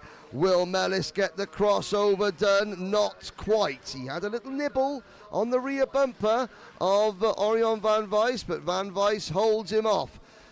Let's have a look. Who's running in third? Well, third place, Fabian Kopp from Germany, is at the moment too far back. This could be another classic. The two leaders drive too deep into Virage de Technopark. They both run each other wide. I don't think Cop is close enough. It's a shame. It's going to be between Van Weiss and Mellis on to the Cheminot Booth Straight for the final time. Allez, c'est peut-être le moment de porter la dernière attaque. Non, il va rester sagement derrière Alexis Mellis parce que là, Orion Van Weiss a bien fermé les portes, peut-être à l'accélération dans la dernière courbe. Et à l'aspiration, ça va être... Hop, hop, hop, hop, hop, hop. Regardez, ça a été très chaud là entre Van Weiss et Mellis. On va voir ce que la direction de course en pense. Mais j'ai l'impression que si Mellis n'était pas parti dans l'herbe, je pense qu'il était capable de souffler la victoire à Van Weiss sur la ligne. It was really hot. Yes. I'm not sure if Mellis will stay on the track. He will win. Yeah, that was very, very close indeed. Orion Van Weiss squeezing Alexis Mellis, and Mellis getting sideways as they cross the line. I'm just not gonna add Belgium to the add Belgium's third win just yet. We'll wait to see what the officials say because Mellis. Yes, Mellis. Orion Van Weiss is given a 3-second penalty. 3-second penalty for Orion Van Weiss. And before anybody says, the officials, the race director, Manuel Branco, is Portuguese.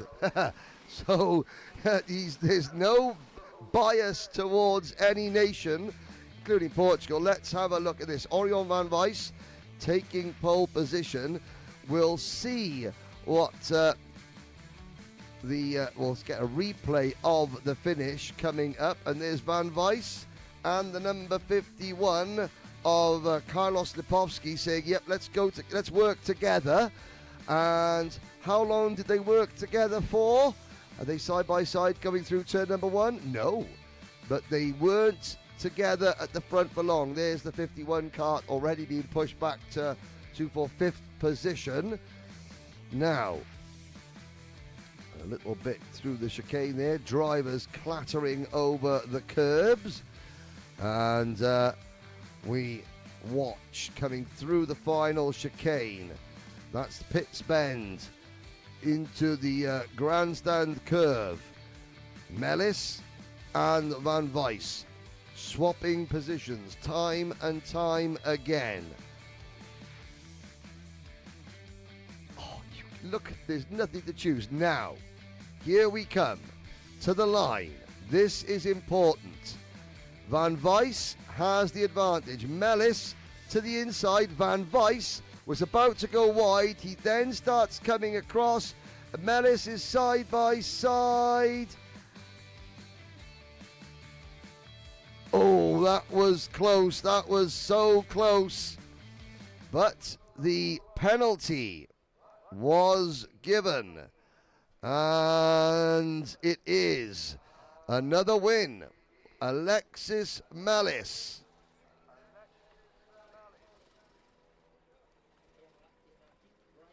Yes, erratic driving. And I think what you saw was as Van Weiss came on to the start-finish straight, he looked to his outside and started moving to the outside, thinking that Mellis is going to try and get round the outside of him. Then when he realizes that Mellis was going to the inside, that was the bit where the change of direction, and he's there now pointing out, and he's there pointing out, thumbs up to you as well, sir, and then started coming across. Mellis was alongside, and at that point, when a driver does get alongside you, you sort of have to stay in position. You can't keep squeezing the driver to the inside because the driver has momentum and has thing. Now, we are watching. Is this one of the push-pull drivers on circuit? We'll catch up with that very shortly. The karts are being refueled. This might be a test drive of one of the junior karts. see the more of the rental kart bodywork, the blue and white for Sodi Kart. This is number 99. Now this is not one of the push-pull systems, I don't believe. No, this is a usual kart. This is maybe just a test of the new kart. Let's have a quick look. For disabled people, for the kart for the disabled people, it's 2-stroke, and this one is a 4-stroke. Yes, well, there is a 4-stroke kart out there with the number 99. So this is one of our disabled drivers. Now, let me say, so this is Leo Peltier. Started karting at the age of 11. Now, Leo has limited use of his legs. So he started 4 years ago. He's now 15 years old. They've adapted this leisure kart, the number 99, for about a year. They've been working on this. Now, Morgan Laveau and Captive Racing, they are the company that provide, this is a plug-and-play system. So, we'll look at the steering wheel of the kart, and again, he's only got movement of one leg, I believe, as Leo Peltier. Crossing the line. So this system is, and we'll have a look now, is there a little, has he got a switch, or has he got a paddle that he is using for the acceleration and the brake? There is a special adaptation to this kart. He can drive and race in the same races as drivers with full use of all 4 limbs. So this is Leo Peltier. I'm looking at this. This is the rental kart system, and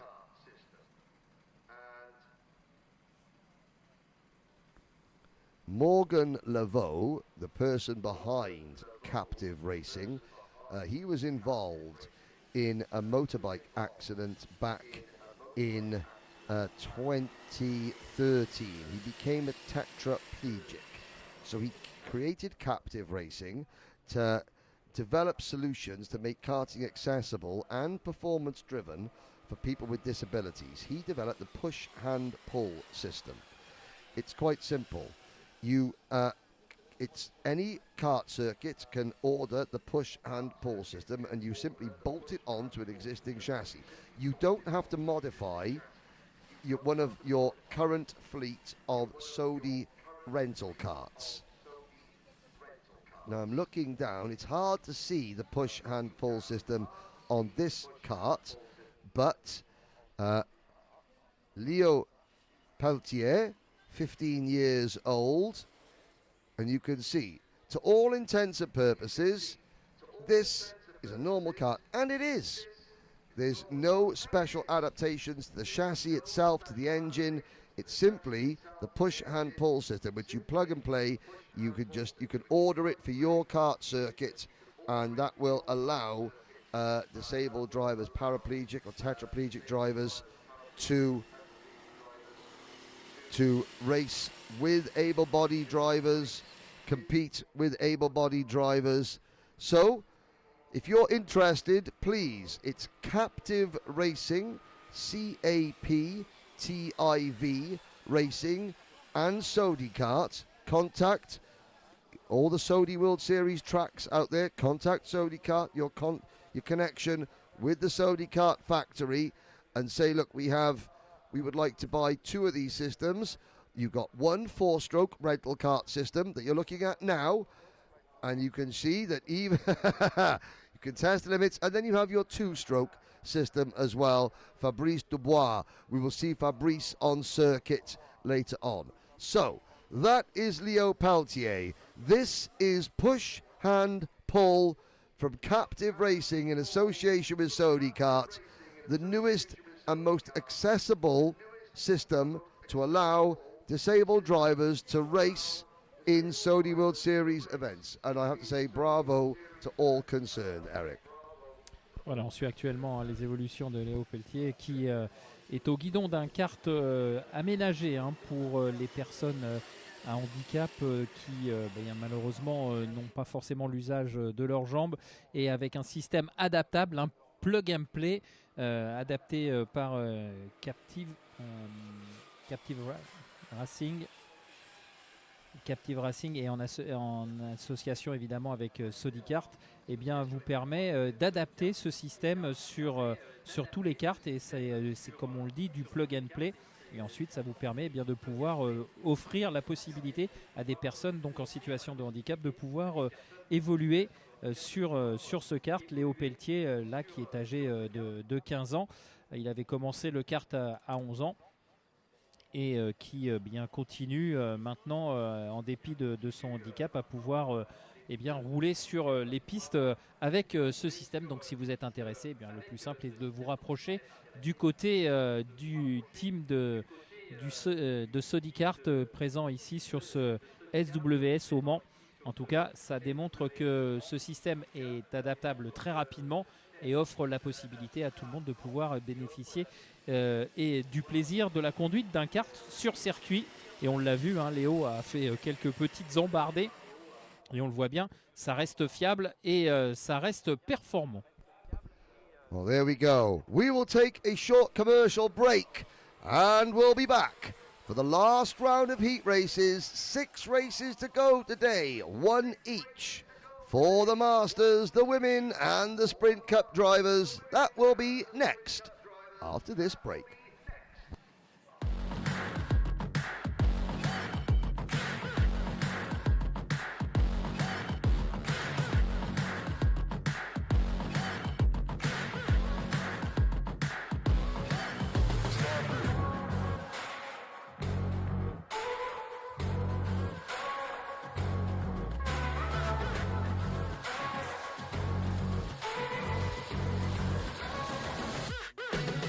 Drop it.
new to the European Le Mans Series? Here's what you need to know. The ELMS is Europe's top prototype endurance racing championship, featuring 6 4-hour races on iconic circuits.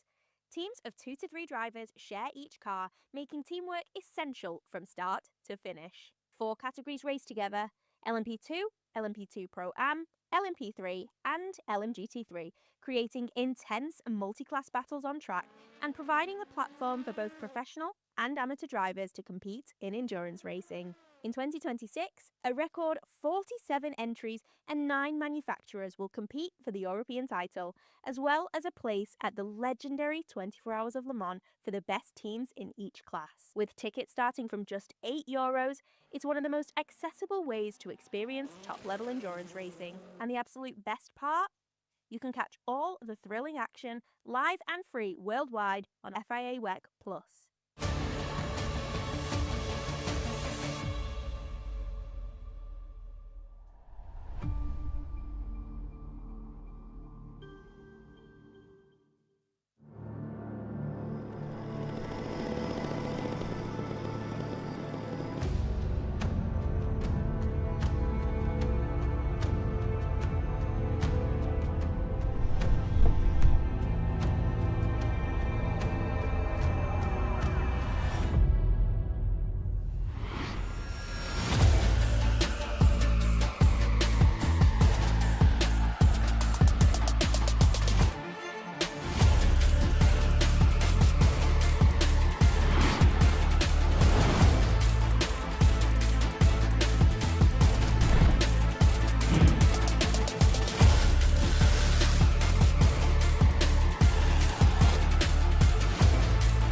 Welcome to the 2026 SWS International Finals.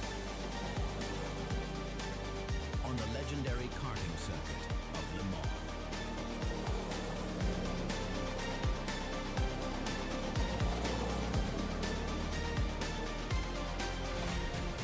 The ultimate battle.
Et nous sommes de retour sur le circuit international de karting du Mans pour la nouvelle vague de manches qualificatives, puisque dans quelques instants, chacun des groupes présents va reprendre la piste pour une troisième et dernière manche qualificative. Et dans quelques instants, eh bien, ce seront les pilotes masters qui vont s'impliquer dans ce dernier passage sur le schéma des manches qualificatives. Le schéma, vous le connaissez, 10 minutes plus un tour. Et ensuite, eh bien, une fois qu'on aura vu les masters, les féminines et les pilotes de la catégorie sprint, pardon, eh bien, nous aurons à 17h la présentation des pilotes, Drivers Presentation. Yes, Henry. please don't leave the circuit at the end of your racing, because we have the welcome party, because the juniors, the kids and the endurance drivers, they're registering today. Tonight we have all 500 plus drivers here at the circuit for the welcome party and the drivers presentation. This is the final heat race for Masters. Virgile Monami, Thomas Burchard, France, the United States on row 1, Laurent Carrier and Olivier Laurenton. On row number 2, Geoffrey Galichet, Laurent Quendo, David Tolvan, Ricardo Ribeiro, Kenny Robles, who currently leads the point standings. He starts alongside his nearest rival Fabrizio Anello, then Sebastian Delorme, Jordi Plana, Michael Ubermoulin, Joel Foray, Yves Mir, Jerome Huet, Johan Grise, Frank Vinole, Stefan Bossier, Andre Rocco, Jose Francisco Gonzalez, Denis Ruslands, Olivier Barbaris Nigra, Fabrice Lanous, Christian Cohen, and the rest. We'll give everybody a name check down at the bottom. We've got Brice Nguessan, Gustavo Zimmermans Martin, Jose Perez, Aurelien Derison, Nadim Haddad, Maiko Kopf. Et c'est parti avec un bon départ de Thomas Birchard, le pilote américain qui va peut-être plonger en tête à moins. Non, ça ne passera pas. Derrière, attention aussi, le numéro 34, c'est Virgile Monami qui va rester aux commandes. Mais derrière, on a, je pense, Laurent Carrier qui est très incisif pour essayer de se glisser dans un trou de souris pour prendre la 3e position. On va voir si c'est le cas. Et après, il y a Olivier Laurençon également. Oula, un pilote qui part un petit peu au large là, mais tout va bien. Pour l'instant, ouais, il y a quelques figures de style.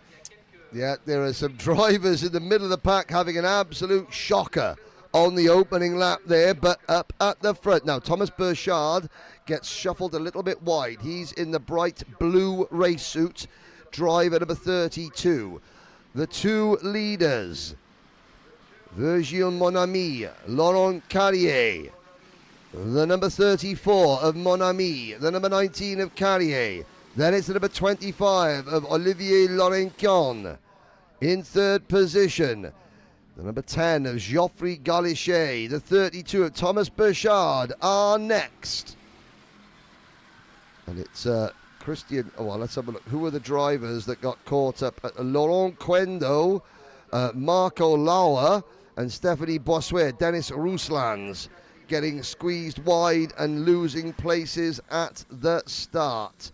But your pole sitter, Virgile Monami, the driver from the Circuit Bederi, I think that's how you pronounce it. Bederi, Virgile Monami, is the driver leading the race at the moment. Through turn number 9, up the hill, out onto the banking, move for the race lead, Laurent Carrier, driver number 19, from PMS Passion Karting 17, takes the race lead, up into second place. Who has come into second place? That would be with the black and green, that's Olivier Laurenton, very distinctive race suit for Laurenton. He's got some, it's like reflective silver bits on the sleeves of his race suit. Sergio will get, I'm sure, a nice close-up of Olivier Laurenton's race suit with the chrome on the back. Look at the chrome on that number 50 there, which glittering in the boiling afternoon central French sunshine. And, well, he'll be hoping to blind the drivers behind him. Oh, dear. Fabrizio Anello, black flag. he had a 3-second penalty push to pass the Italian driver, Anello. That will scupper his chances. Here goes Olivier Laurencon to the inside on the banking, takes the race lead. Allez, changement en tête de la course et désormais le pilote suisse Olivier Laurençon qui a pris les commandes de la course aux dépens de Laurent Carrier. Derrière, on retrouve Geoffroy Gaucher et Virgile Monami qui a perdu. C'est lui qui menait les premiers tours de course et qui a perdu 3 positions. Et entre-temps, eh bien, grosse annonce avec le drapeau noir pour Fabrizio Anello, le pilote italien qui est donc obligé de se ranger et d'arrêter la course sur ordre de la direction de course. Il avait déjà pris une pénalité de 3 secondes pour une poussette. Et là, maintenant, eh bien, c'est carrément le drapeau noir, donc la direction qui l'exclut tout simplement de la course. Pendant ce temps-là, eh bien, les 4 pilotes qui composent le quatuor de tête sont maintenant intégralement regroupés. Il y a même éventuellement Kenny Robles, là, le numéro 16 qui essaye de revenir au contact, et Kenny Robles qui pourrait bien venir semer un petit peu le trouble. Attention, attaque sur c'est le Laurencon who leads in qui mène. Second position, that would be the number 10 car, Geoffrey Galichet. Ouais. In another one of the aero suits in the French tricolor colours of Geoffrey Galichet. And Switzerland, you've got 2, 4, 5 of your French neighbours lining up behind you. Now, Olivier Laurençon saying, well, Swiss, we are famous for being neutral, but I am about to make sure that thou shalt not pass. That is my raison d'etre. And he's got 5 minutes, though, to keep the French Foreign Legion behind him. Ricardo Ribeiro in 6th position. He's the next non-French driver. Now, race winner. Race number 1, Jordi Plana, is currently 9th. Race 2 winner and current points leader, Kenny Robles, is 5th. Oh, Geoffrey Galichet in 2nd place there. 3rd place, Virgile Monami. Oh, another black flag. This time it is for driver number 26, Olivier Barbaris Nigra. The race officials, and of course, you will see dotted around the circuit various Saudi kart officials. They are monitoring, and if somebody has seen an incident so egregious that they will just say black flag straight away, because if you clamp down on it now, the finals will be a lot better. Allez, Ricardo Ribeiro qui réalise le meilleur tour en course, le pilote portugais qui est actuellement en 6e position. Olivier Laurençon qui est... Olivier Laurençon donc toujours en tête, mais attention, derrière Geoffroy Galichet se fait de plus en plus pressant.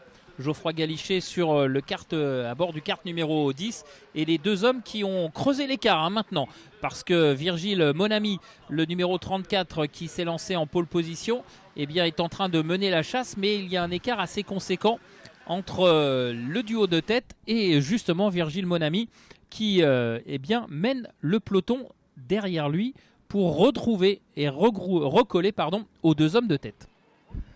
Well, Olivier Laurencon continues to hold off Geoffrey Galichet. Ricardo Ribeiro for Portugal is now up into 3rd position. Out of turn 2 come the race leaders.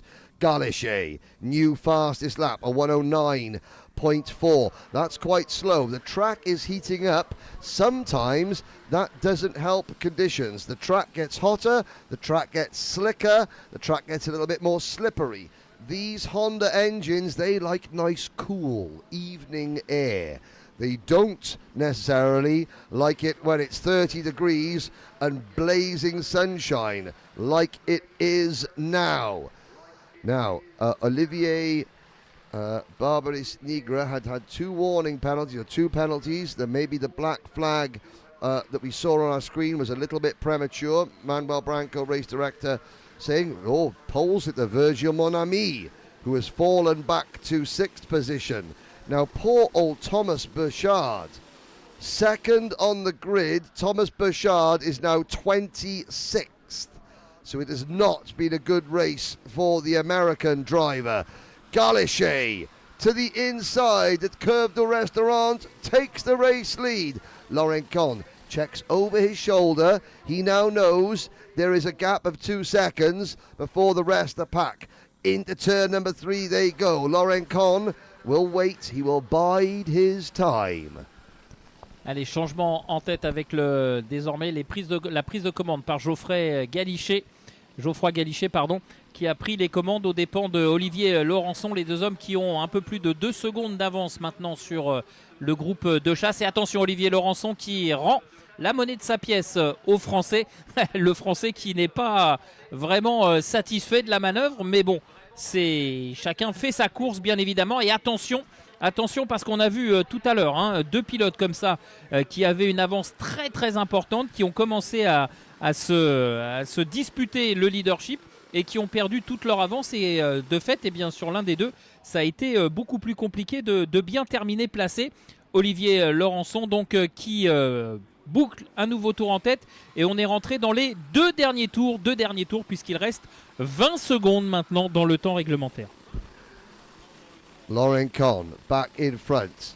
Now we'll have to make the rear end of that Sodi kart very, very wide. Through turn number 3. You can see Galichet gets to the inside.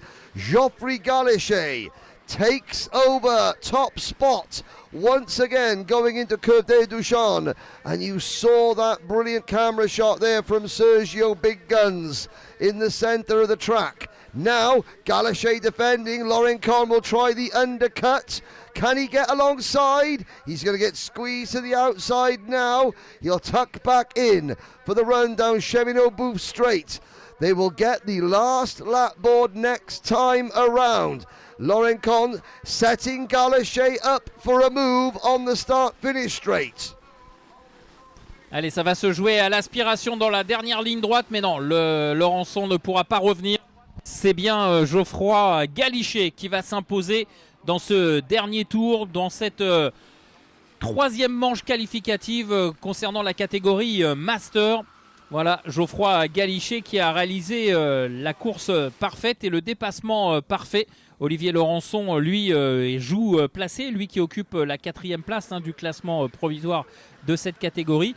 Et le 3e, eh bien, c'est Ricardo Ribeiro qui prend la 3e position aux dépens de Laurent Carrier, David Thauvin, Kenny Robles, Jordi Plana pour la 7e position, Virgile Monami qui a perdu, qui a rétrogradé, lui qui s'est lancé de la pole position termine 8e, Sébastien Delorme termine 9e et Joël Faure complète le top 10. Here we go. Once again, Laurent Con gets squeezed wide. He's going to have to now swing to the outside. Watch for Laurent Con. Can he go around the outside at Virage du Technopark? No, he's going to try and set up Galichet. Galichet's going to squeeze him wide. They give each other racing room. This is going to be win number 10 of the week so far for France. Laurent Con doesn't make it by 0.07 of a second. Galichet wins. Laurent Con second. They congratulate each other. And that's good sporting gestures, I have to say. Good battle between Laurent, well, maybe Laurent Con not wonderfully happy. No, he's not so happy, I guess. Well, do you know what? For me, that looked like all's fair in love and karting, I have to say. Number 35 gets a 5-second penalty.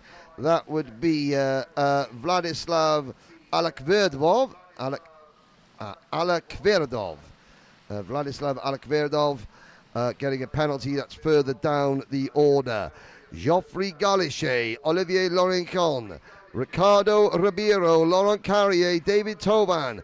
Unofficially, Kenny Robles finishes P6, and he is your points leader at the end of the 3 heat races. As you look down the order, Fabrizio Anello, his chances have gone south, DQ'd for the Italian driver.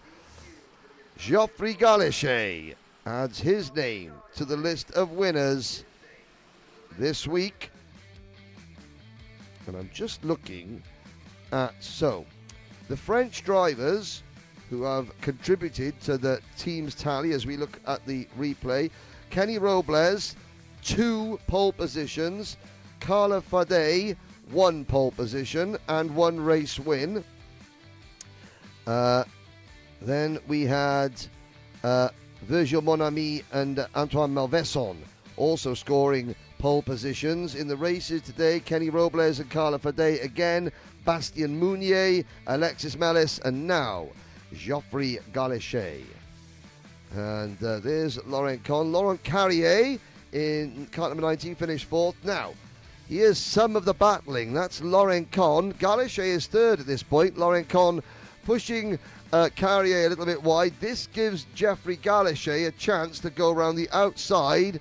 And now this was game on the 34 kart. That is Virgil Monami over the curbs. And the pole sitter, where did Virgil Monami finish? 8th. Now here's Galichet going to the inside at Curve de Restaurant. Laurent Con lets him go. No defence there. This is the move that effectively sealed the race for Galichet through turn number 3 and into the Curve des Duchamps. 2 trees bend. Last corner. Laurent Con. Now at this point, should he slam on the brakes and try the undercut? Well, he does that over the curb.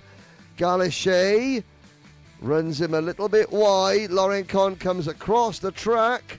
Galichet defends. Ah, yes, Eric, you were correct. That is not a happy gesture from Olivier Laurent Con, but... oh, that's the most animated I've seen anyone from Switzerland.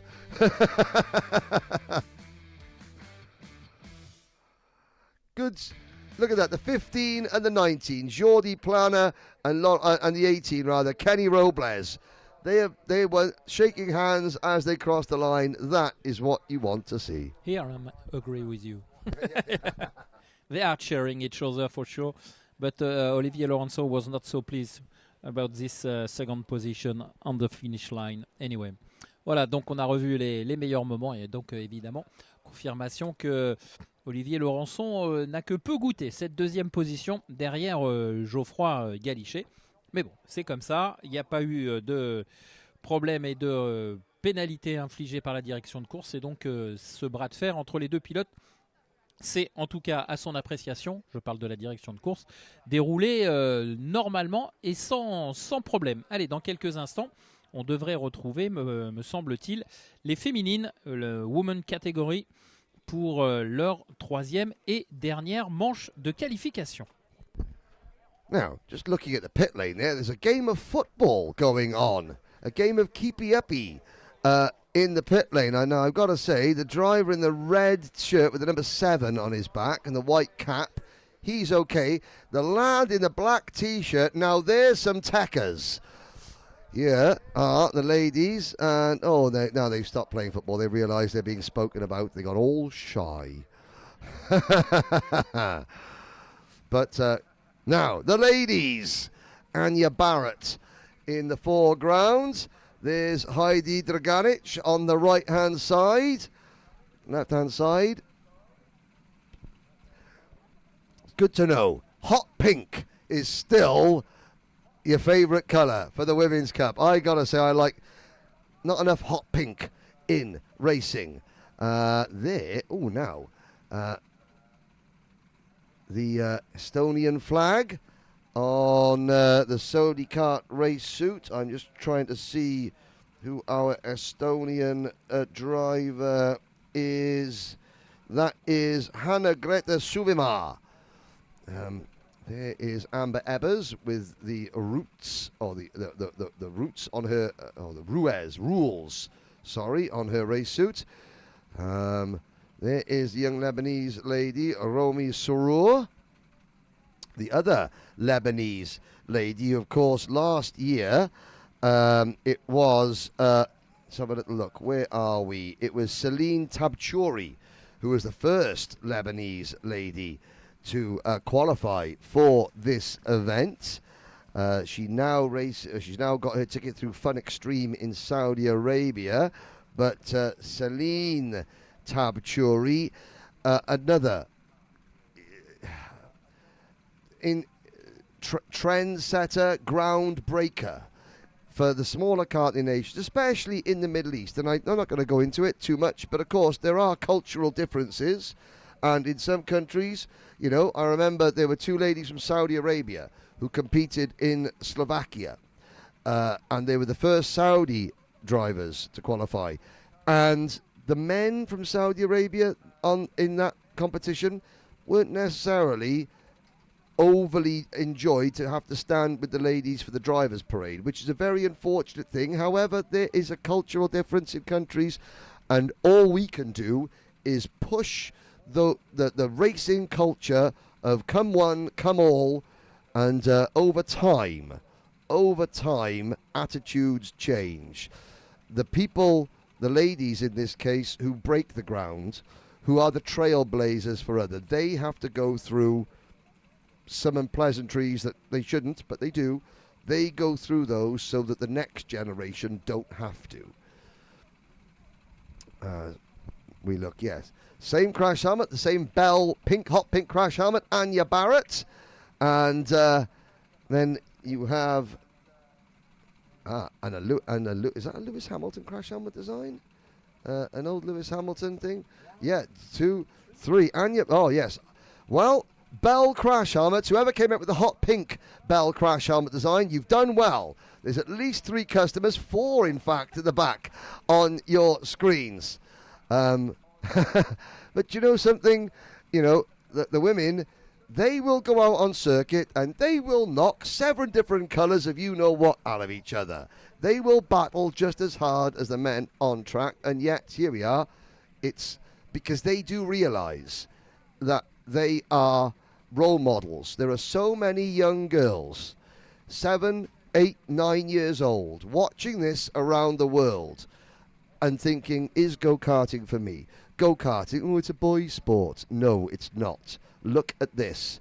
35 of the best Saudi World Series female racers in the world. And yes, you can race.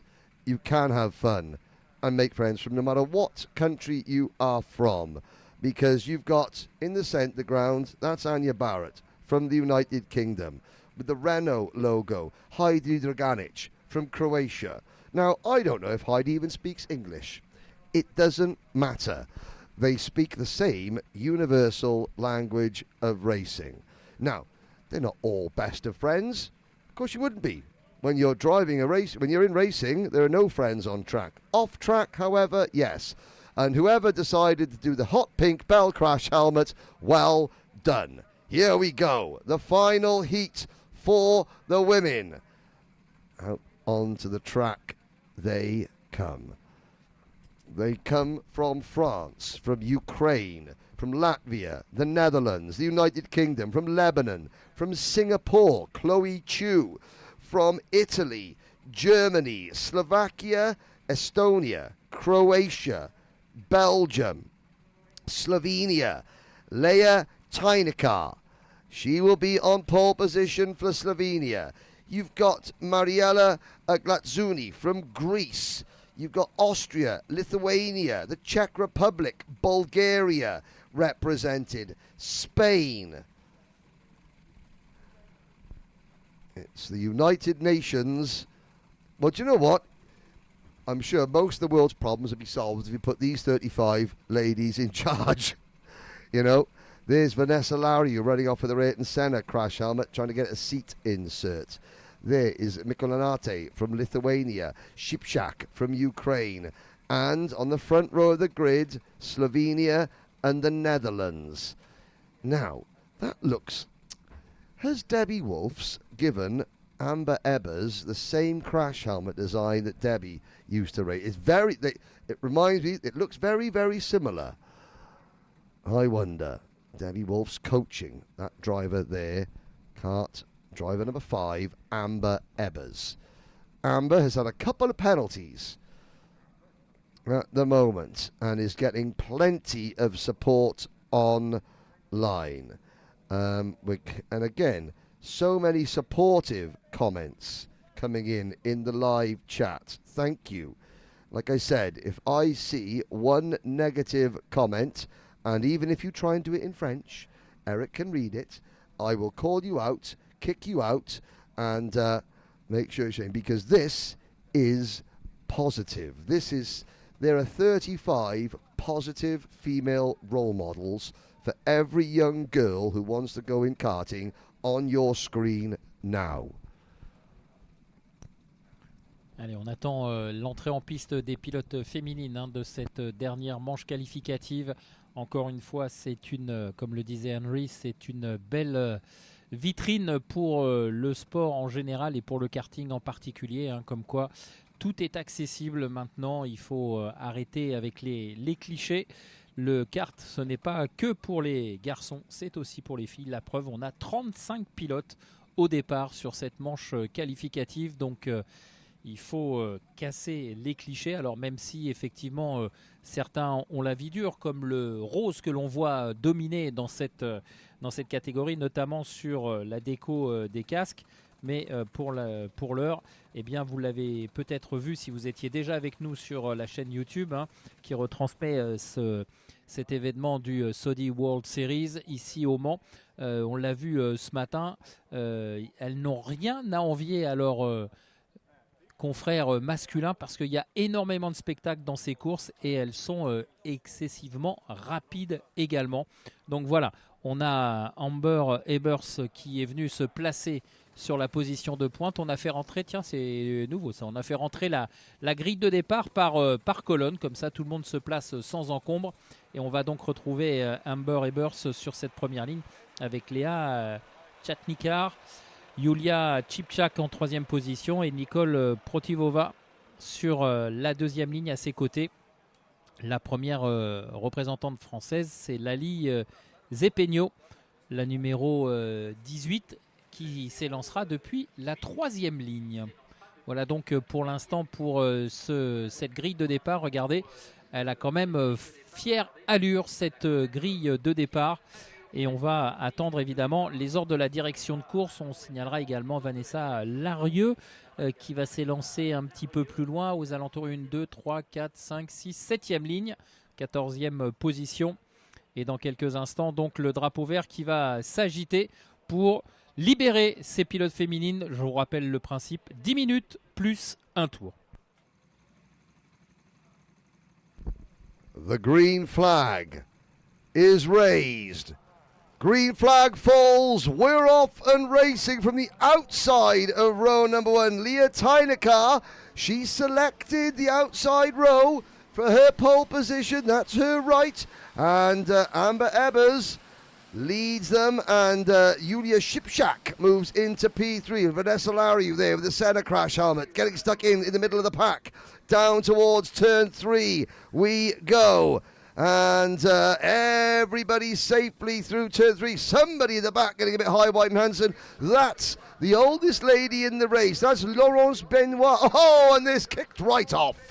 And there's carts going over there. Laurence Benoit, 59 years young. And she gets herself going over the curbs. Anya Barrett going over the grass once again. Like I said, it's getting hectic. It's the last heat race. Desperation begins to kick in. Amber Ebbers has the lead. Yulia Shipshak, is that Nicole Protivova? Actually, in second, it is Protivova from the Czech Republic in the grey and black race suit, white crash helmet. Then the black and red race suit, white crash helmet of Slovenia's Leah Tynekar. End of lap number 1, and Shipshak is fourth, but it's Ebbers who leads for the Netherlands. Allez, fin du premier tour avec Amber Ebers toujours aux commandes de la course. Et vous l'avez vu sur les images, ça a été très très chaud, très confus ce premier tour avec beaucoup de pilotes qui sont passés sur les bas-côtés de la piste, dans l'herbe. Il y a eu quelques contacts, des pénalités qui ont été d'ores et déjà distribuées. Mais en tout cas, devant, eh bien, pour l'instant, ça se présente plutôt pas mal pour Amber Ebers, qui est aux commandes avec dans son sillage Protivova et Léa Tachnikar en troisième position et Chipchak qui n'est pas très très loin. En tout cas, ça nous promet du spectacle parce qu'on retrouve les pilotes fortes de ce plateau. On to the Shemin Obouf straight into virage to Technoback 2, 4, 6, 8, 9, 10. Back to Carla Fadey in P10, all in a line, and they're starting to break away. Sandra Gomez in cart number 30 looks to the inside. She's currently the points leader, but it's Ebers, Protivova, Tynekar, then Meda Mikelunaite, Shipshak, Gomez, Zapeno, Draganic, Simbal and Fadey. Alice Dolsamane for Latvia runs in 11th. Through turn 3 they go. The back of that lead group, the black race suit, white crash helmet, is Carla Fadey. Carla Fadey, 10e position pour l'instant, et on ne l'oublie pas, elle vient de réaliser le meilleur temps en course. C'était elle qui s'était imposée lors de l'avant-dernière manche qualificative avec plus de 7 secondes d'avance. Donc attention à la française, on va voir si elle est capable de remonter sur les avant-postes. Elle est au contact de ce groupe de tête, mais pour l'heure elle est un petit peu loin derrière. On va voir ce que ça va donner, alors que Zapeno, la pilote française, reçoit un avertissement. And you know what we were saying earlier, as we were looking at Anya Barrett on the start, she was in the centre of all the revelry, joking, laughing around the place, having the best amount of fun. She just got a 10-second penalty for hitting multiple drivers off. See, just because they smile off track, they are just as determined on track. As we look at new fastest lap for Lithuania's Meda Mikelunaite through turn number 3. Oh, you can almost reach out and high-five the drivers as they go through that corner there. Sergio Big Guns. I'm going to check Sergio at the end of this race. I'll check Sergio's I'll check it now. How many followers on Instagram has Sergio got on Instagram as we watch the lead battle? Let's have a look. He is up to only 13 followers. Deary me. 13 followers, that's disgraceful. There's 700 people watching and only 13 of you have gone to follow Sergio Big Guns. Sergio is our mobile cameraman out in the middle of the circuit. Allez, Amber Ebers qui va boucler un nouveau tour en tête avec dans son sillage, toujours comme tout à l'heure, comme au tour précédent, ses plus dangereuses rivales dans son sillage avec Nicole Protivova et Meda Mikelunaite, la pilote colombienne.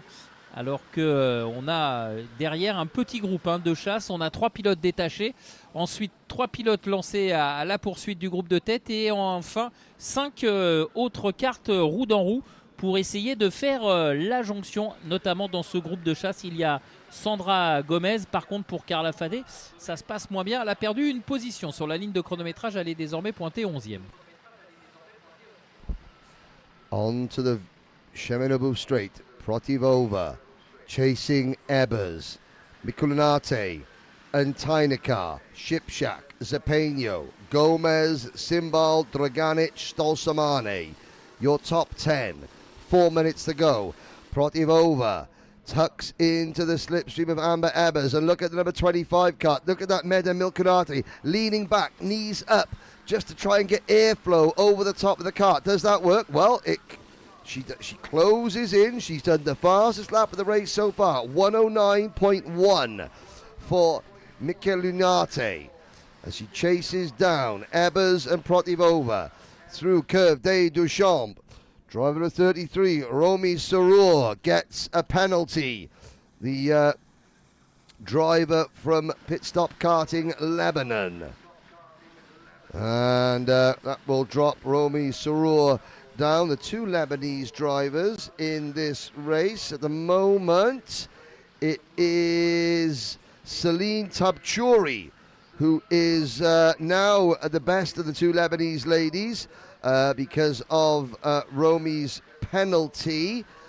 But the top three remain unchanged. Ebers, Protivova and Mikel Yunate. Allez, on se rapproche du terme du temps réglementaire. On va passer sur la ligne de chronométrage avec moins de 3 minutes à parcourir. Et pas de changement sur le trio de tête. Pour l'instant, on fait une course sage. Parmi ces trois pilotes, Amber Ebers mène toujours et donne le rythme devant Nicole Protivova et Michael Yunate pour la troisième position. Et vous le voyez, cet écart qui ne faiblit pas sur le reste du peloton. Derrière, on a Zepegno et Tachnikar qui essayent de revenir, mais pour l'heure, c'est infructueux. Elle donne le maximum, mais elle n'arrive pas à combler cet écart d'une seconde et demie environ sur le trio qui se débrouille devant. Eva Ambers qui part en tête à queue dans le banking. That was Mikel Yunate diving to the inside of Protivova as they turned in, and Amber Ebers gets absolutely turned around. Game over for Ebers. That was a case of 3 into 1, doesn't go. And, well, at the moment, Mikel Yunate leads. Protivova is second. Zepegno up to third. Tynekar, Gomez, Simbal are next. We look back to see where does 11th place for Amber Ebers.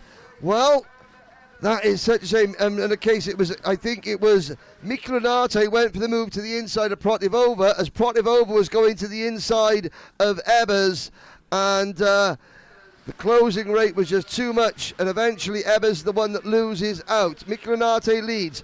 Protivova is second. We will keep an eye on the penalty screen to see if anything comes up for kart 25 or kart 27. I don't know if that was a racing incident or if the officials, and there is an official out there on the banking watching, we will see. We will not try and second guess what the officials saw. It does mean that number 18, Leila Zepegno, and the pole sitter, Leia Tynekar for Slovenia have now closed in. Zepegno with the pink and black race suit and the French tricolour on the side of her crash helmet there, going across up. That's like those stripes slightly off centre. Really, really like that slightly off centre look for the stripes down your crash helmet. As the two plain white crash helmets through there, sideways through the Curve des Duchamps and through the infield section. Protivova chasing Mikel Yunate, Zepegno and Tynekar are next. Allez, c'est toujours la grosse bagarre aux avant-postes maintenant que malheureusement pour elle, Amber Ebers est en dehors du coup et on s'échange un petit peu les positions. On commence à se frictionner entre Michael Yunate et Protivova. Protivova qui s'est décalé mais qui a été tout de suite contré par la pilote colombienne, et on va rentrer dans le dernier tour dans quelques instants. Dernier tour pour ces pilotes féminines qui vont dans quelques instants en terminer. Alors qui de Michael Yunate, Protivova, Zepegno ou Tachnikar va aller chercher la victoire? En tout cas, c'est très très chaud. Attaque de Protivova au terme du premier virage. Leah Tynekar gets a warning flag. New leader going through turn number 1, Nicola Protivova. And now up in the second place, Leila Zepegno for France. Through Curve des Duchamps they go. You look at that, nose to tail. Aesop gets a warning flag. Zepegno gets shuffled aside. That would be Leah Tynekar. At the back of the lead group now is Mikel Yunate for Lithuania, but it's Protivova. Lale Zepegno takes the victory at the last second, and a penalty for Meda Micronate for the issue with Amber Ebbers. I'm looking down, Ebbers finishes P11. Lele Zapeño, driver number 18 from the Kart circuit, is your Heat 3 winner. 11 wins now for France. And in a race where, quite frankly, Eris, they had no right to win, the others absolutely handed that race to Zapeño on a silver platter. Superbe victoire de Leili Zapeño. Elle l'a laissé venir, cette victoire. Elle a fait la technique, je dirais, au niveau la stratégie. Voilà, je cherchais le mot. Elle a relaissé passer Protivova lorsqu'elle s'était immiscée en deuxième position. Elle lui a fait signe, elle l'a laissé passer en deuxième position et on l'attendait, on le voyait venir au bout de la ligne droite, Protivova et Tajnikar qui étaient roue dans roue, et on savait que ça allait s'attaquer, et du coup Leili Zapeño, elle a laissé un petit peu d'écart, elle a vu ses deux adversaires directs partir un peu large dans le dernier freinage de cette ligne droite du chemin aux bœufs, et du coup elle a plongé à l'intérieur. Ça a été parfaitement exécuté. C'est une stratégie qu'elle avait mis en place là. Elle avait volontairement laissé passer pour la deuxième place, voulait certainement jouer avec l'aspiration, et là dans le dernier virage, cette stratégie lui a donné raison. Les deux concurrentes qui étaient devant elle se sont un petit peu chamaillées et égarées au niveau de la trajectoire, et elle a pu plonger à l'intérieur pour aller chercher une brillante victoire. En tout cas, très très belle course et très très belle stratégie appliquée par Leili Zapeño, qui s'impose donc dans cette troisième et dernière manche qualificative de la catégorie féminine. Quant à Amber Ebbers, elle termine 10e, et on va revoir sur les highlights qui sont diffusés actuellement ce qui s'est réellement passé dans le banking. Mais en tout cas, voilà, je crois que c'est cette attaque-là. This is the incident, and well, they've just updated the penalty for Meda Micronate to 5 seconds. She dove to the inside into Protivova, and then from Protivova that became the contact with Amber Ebbers.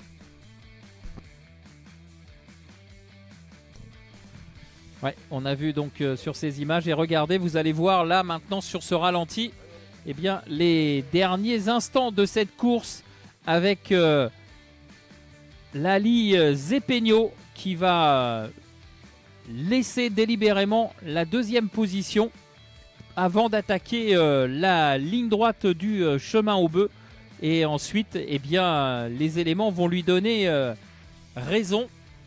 Elle est ici en troisième position. Elle va attaquer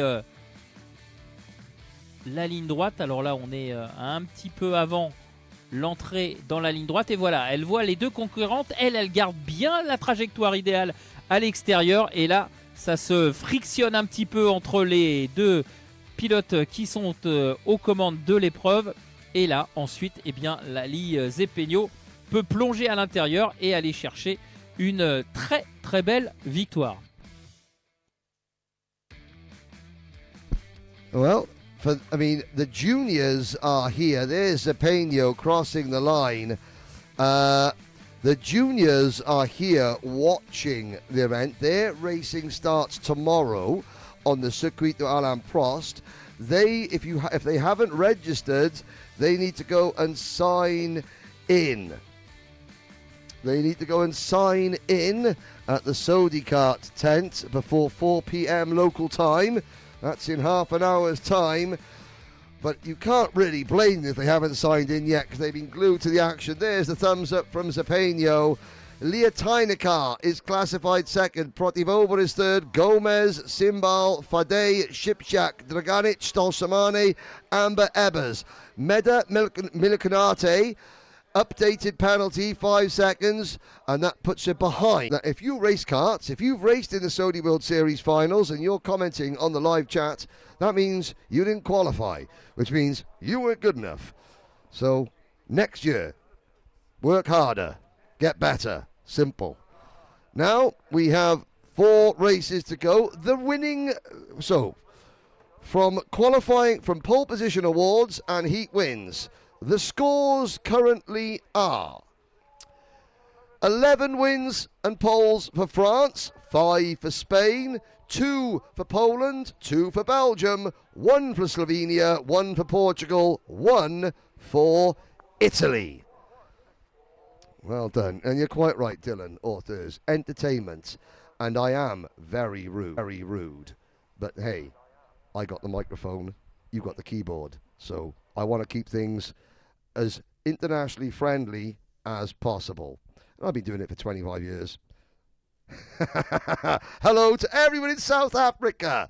Kyle Lawrence, Commentator's Curse, the podcast in South Africa with my friend and co-commentator at the Rotax Grand Finals, Kyle Lawrence. Great podcast in South Africa. Please go and listen. Rude is my middle name. Well, it's Edward, actually, but you can call me Rude. Love you.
To the 2026 SWS International Finals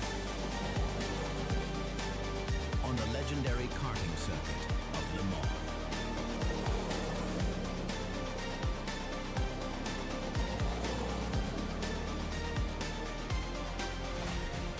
The ultimate battle.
karts on circuit as we begin the third and final round of heat races. This is Group A, Heat 3. And it's going to be Anthony Malveson and Kuba Dvernitsky. Even though Kuba is wearing Horion van Weiss's race suit, it's not a case of mistaken identity. Kuba's race suit not ready yet. Sam May, best qualifying position so far for Sam. From the Brentwood karting track, Davis Zalmans from Latvia, Matteo Agassis, lots of Swiss support online. Miguel Araujo Castro, Christian Salvet, Hugo Schilder, Thibaut Petrus, Bobby McGurr, Konstantinos Nusapoulis, Nikita Sverin, Louis Bobigny, Jack Williamson, Nikita Miserva, Dmitry Kuskenko, Julian Pereira, Sergio Maestra, Ahmed El Sisi, Joe Maduro, Patrick Boudica, and Ko Ki Yi from Malaysia. Lights go out, green flag drops, we're off and racing. Well, this is now these drivers' final chance to put some points on the board before Saturday's pre-finals and finals.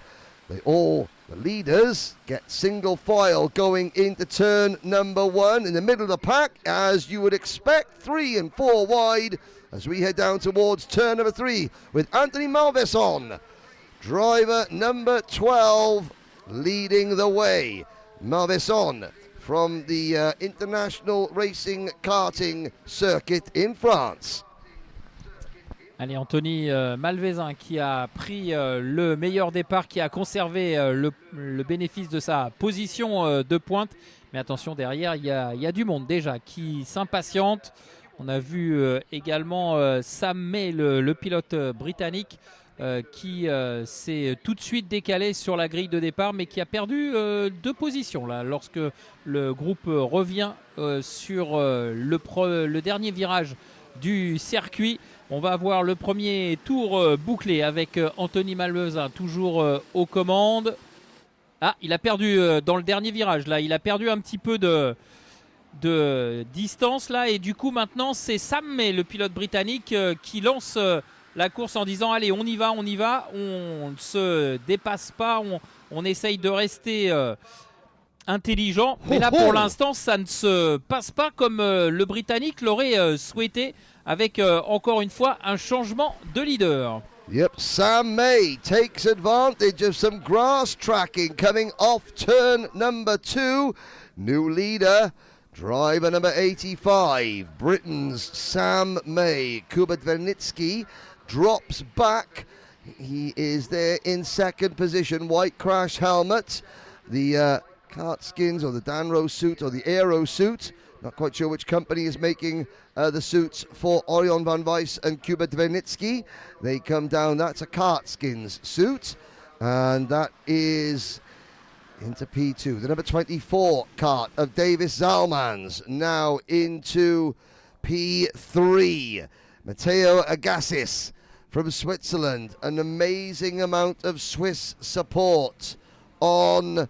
I apologize if I am continuing to get Miguel Castro Araujo's name wrong. I do apologize. I will go and speak to Miguel after this, and I will get a elocution lesson to make sure I get his name correct. Et Sam May qui a perdu le leadership au profit de Kuba Dvernitsky, qui a pris le leadership. En 3e position, on retrouve Davis Salmans et Matteo Agassi, le pilote suisse, en 4e position.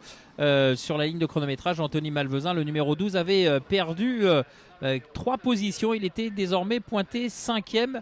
On va voir si le Français a les capacités pour revenir se mêler au quatuor de tête. Pour l'heure, eh bien, Kuba Dvernitsky est en tête. Mais la pression exercée par Sam May reste très très importante.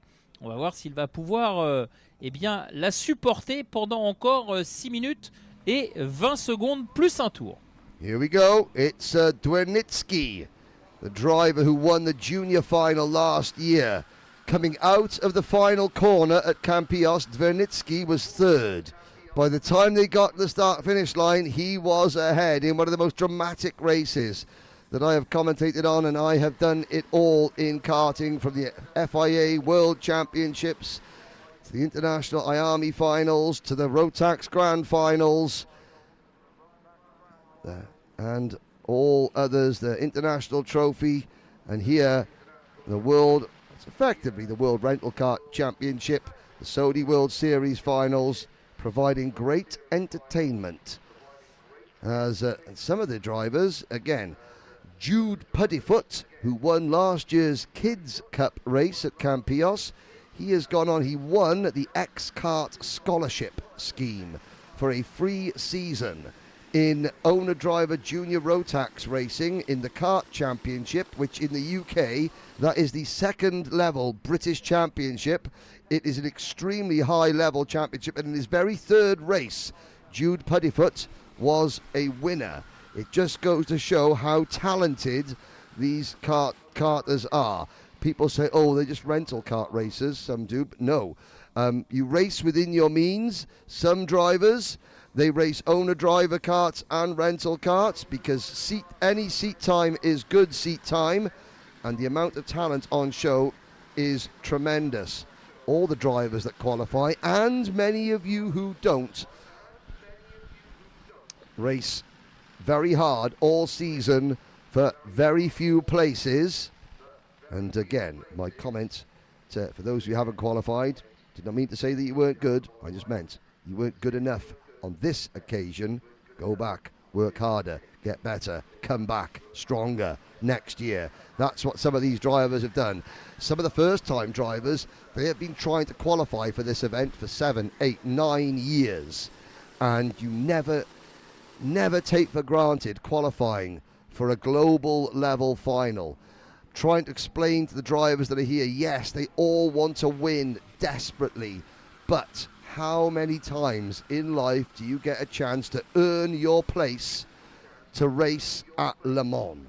And you must enjoy that experience, because when you're old and grey, some of them are already old and grey, when you're older and greyer and you're sitting around the fire watching old YouTube videos, you say to your grandkids, well, do you want to see what granddad or grandma did when they were younger? We raced at Le Mans, and that is the prize above all else. Yes, the trophies are great, the accolades are wonderful, but those trophies over the years, they gather dust and eventually they get put away into the attic. The memories stay alive forever. And that is important. That's the most important thing. As Dvernitsky and May battle for the race lead. Ouais, pour l'instant, Kuba Dvernitsky, eh bien, il reste sous pression, bien évidemment, mais il gère cette pression imposée par Sam May, le pilote britannique. Et derrière, on n'arrive pas à revenir. Hein. Matteo Agassi essaye de faire le maximum pour revenir, et d'ailleurs il vient de se faire, je pense, surprendre là à l'entrée du premier virage à gauche. Il me semble qu'on a eu un changement. Ouais, effectivement, c'est Bobby McGear qui est passé en 4e position et qui va peut-être tenter d'insuffler un nouvel élan à ce groupe de poursuivants, parce qu'il avait semblé un petit peu s'impatienter. Ouais, Matteo Agassi qui lui fait signe en lui disant allez, vas-y, on y va. T'es passé devant, maintenant prends tes responsabilités. C'est Thibaut Petrus même exactement qui lui dit ça, et on essaye d'éviter de trop se gêner dans ce groupe de chasse. Il reste 2 minutes maintenant, 2 minutes plus un tour supplémentaire, et pour l'instant, eh bien, Thibaut Petrus fait signe à Bobby McGear que globalement il faut y aller, je ne t'attaquerai pas, mais vas-y maintenant, donne tout ce que tu peux, parce que on est sur le terme de la course dans quelques minutes maintenant, quelques secondes, et il faut vraiment tâcher de les rejoindre pour essayer d'aller chercher une meilleure place, voire une place sur le podium, puisque là, si jamais la jonction se fait, ils seront 4, 5, 6 pour 3 places sur le podium virtuel. Donc forcément, il y aura à minima 3 déçus.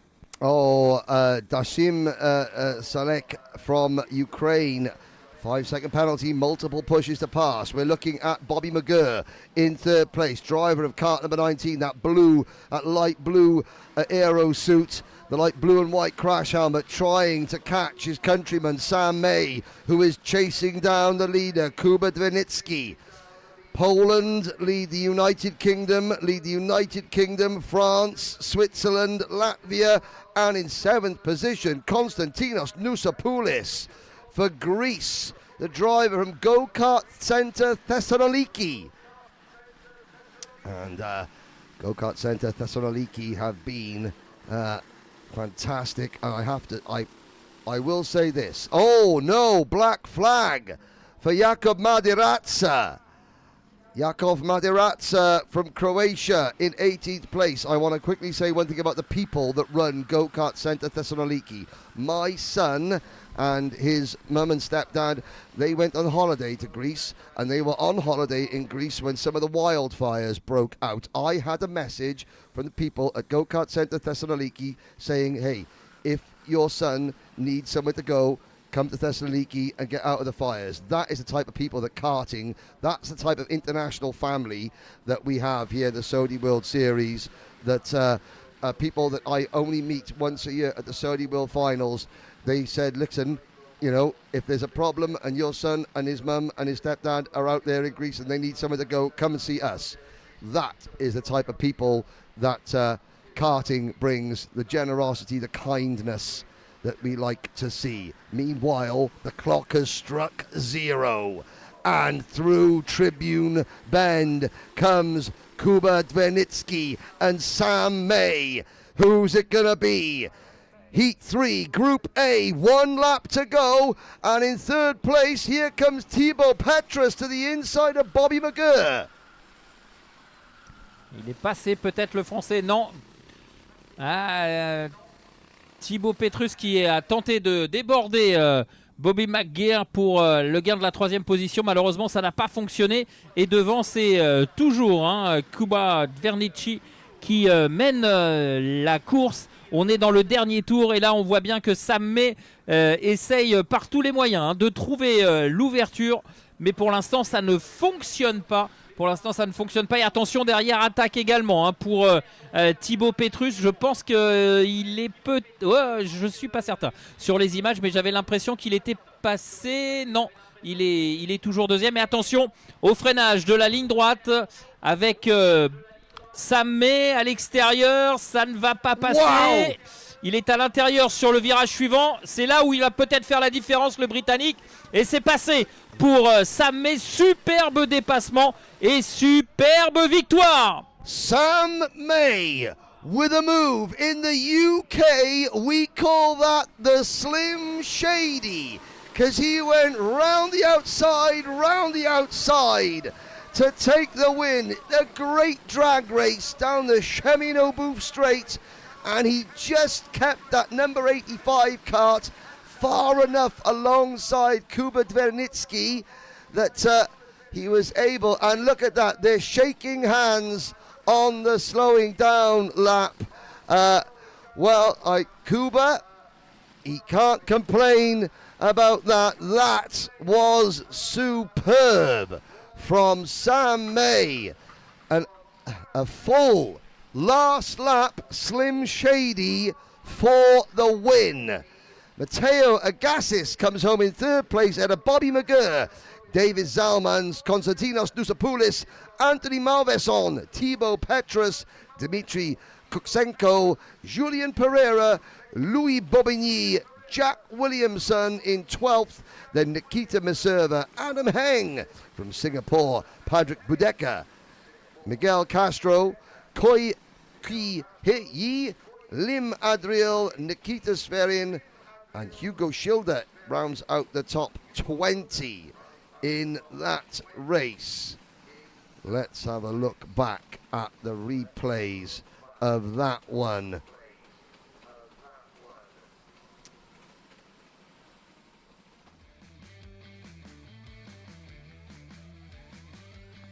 There is a replay of the start. Kuba Dwernicki on the outside looking over. Sam May tucked into third position. Kuba is looking for a gap. He can't find it. He actually eases off the gas so he can slot into third position. Now that is smart driving from last year's junior champion. Sam May takes the lead and he says, come on, let's push forward, let's go. And is anyone going to listen to Sam? Well, some of them are. They hook up to the inside line. That's Anthony Malveson getting squeezed wide. This is the start of the last lap. You can see in the background Thibaut Petrus trying to get to the inside of Bobby McGurr for third place. But here we go, round the outside. Now you can see Sam May. All credit to Kuba Dvinitsky. He's there. Now Sam is still not quite alongside, but as they come back, May then gives Dvinitsky a little bit of room. Dvinitsky loses momentum, and Sam May comes out of the final corner. The Union flags waving just outside the... and Dvinitsky. Oh, Kuba. No wonder. Matteo Agassis was a little bit animated crossing the line. I think Kuba not happy that he'd been done round the outside there by Sam May. However, that's racing. And for the Brentwood karting circuit, and the owner of Brentwood, or the people that run Brentwood karting, are here as they are every single year to support their drivers. And they have got a win. They've got Team UK's first win of Saudi World Series 2026, and it goes to Sam May. On a revu les highlights avec malheureusement sur la fin de la course, Kuba Dvinitsky qui a vraiment mis un coup de volant pour ne pas se faire dépasser en plus après avoir perdu la victoire car Sam May avait réalisé une parfaite maîtrise du dernier secteur. Et du coup, Matteo Agassi, qui est troisième, je suis en train de surveiller parce qu'on a déjà vu qu'il y avait une pénalité de 3 secondes infligée à Thibaut Petrus. Voilà, je cherchais tout à l'heure Thibaut Petrus qui était aux avant-postes. Bien finalement, il termine 8e en raison de cette pénalité. Et pour l'heure, ça ne semble pas bouger au niveau des infractions. Ouais. C'est ce qui me semblait aussi, et on entend des échanges en direction de course, et a priori Kuba Dvinitsky devrait être sanctionné de son attitude sur la ligne droite d'arrivée avec ce coup de volant sur Agassi Matteo qui devrait malheureusement lui coûter sa deuxième place. Well.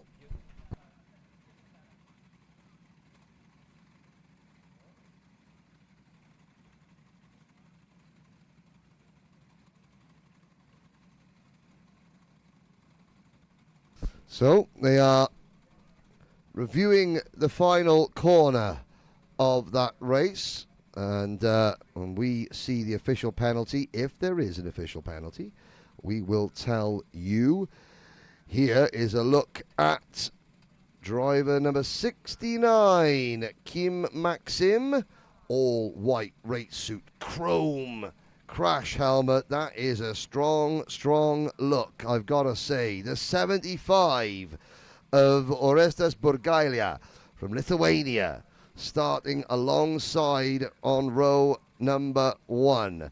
The number 8 kart, Alexis Melis, he is accounted for one of France's 11 wins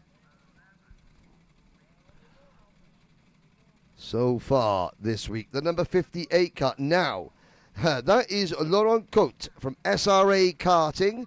He has got a very, very old school 14 out of the Karting Audincourt circuit. That's where he got his ticket to this event. And we have got Lithuania being pushed away by Belgium at the moment.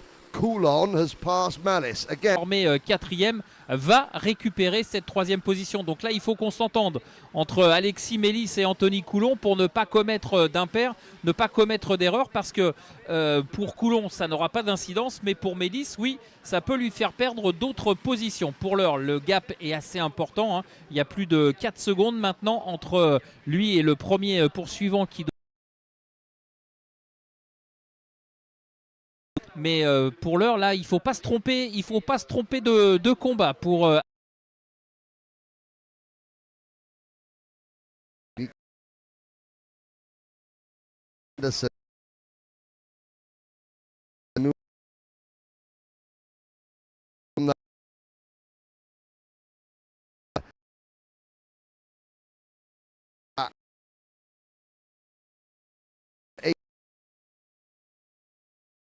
Penalty, that is Raffaele Drelli from Italy. 3 seconds, push to pass.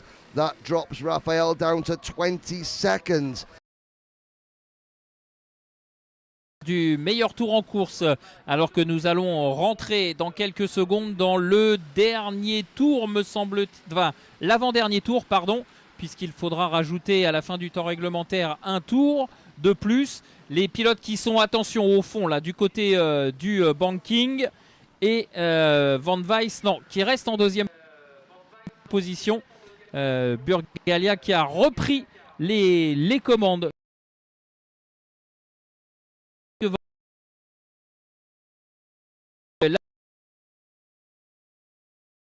Line, it is Horion Van Weiss. 2 Slim Shadies in a row to win the first of the 2 in a row to win the first of the 2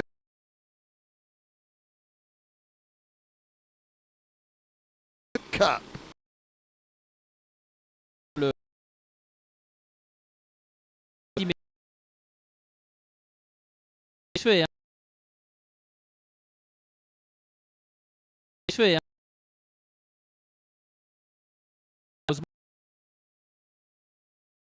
Je ne sais pas si c'était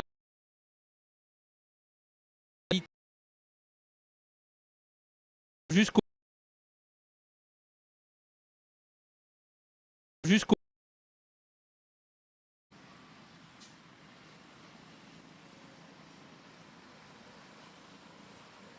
Well, and into the pit lane, Horion Van Weiss, and the number 34. That would be the 3rd win for Belgium. As we get onto this Belgium, and the 2nd heat race win for Horion Van Weiss. Every single win from Belgium has come from the the World Kart circuit. Well done. Belgium now 3rd, behind France and Spain in terms of pole awards and race wins so far this year. Now, we will just, we've got 2 heat races to go, and the next race will be coming out shortly.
European Le Mans Series?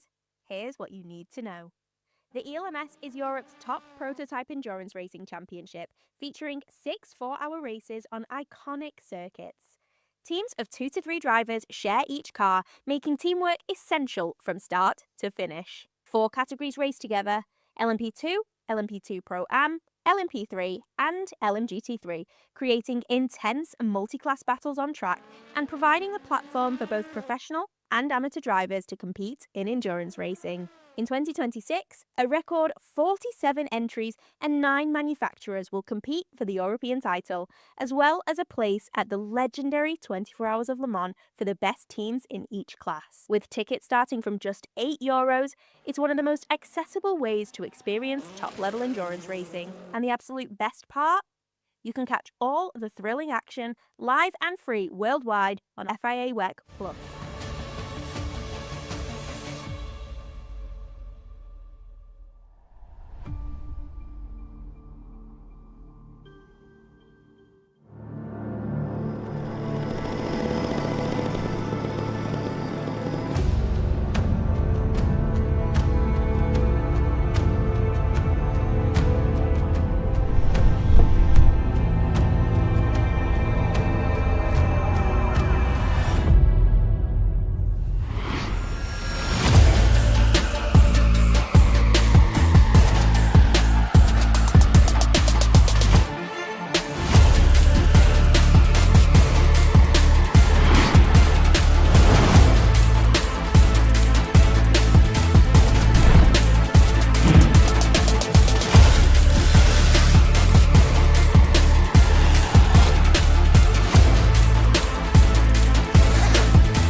To the 2026 SWS International Finals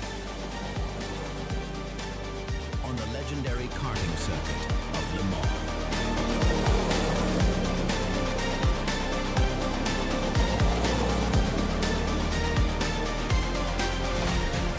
The ultimate battle.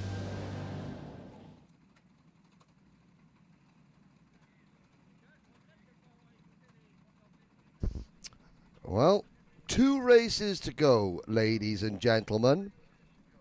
The driver parade now. I do hope that, let's have a quick look. We've got a couple of announcements to make for people here at the circuit.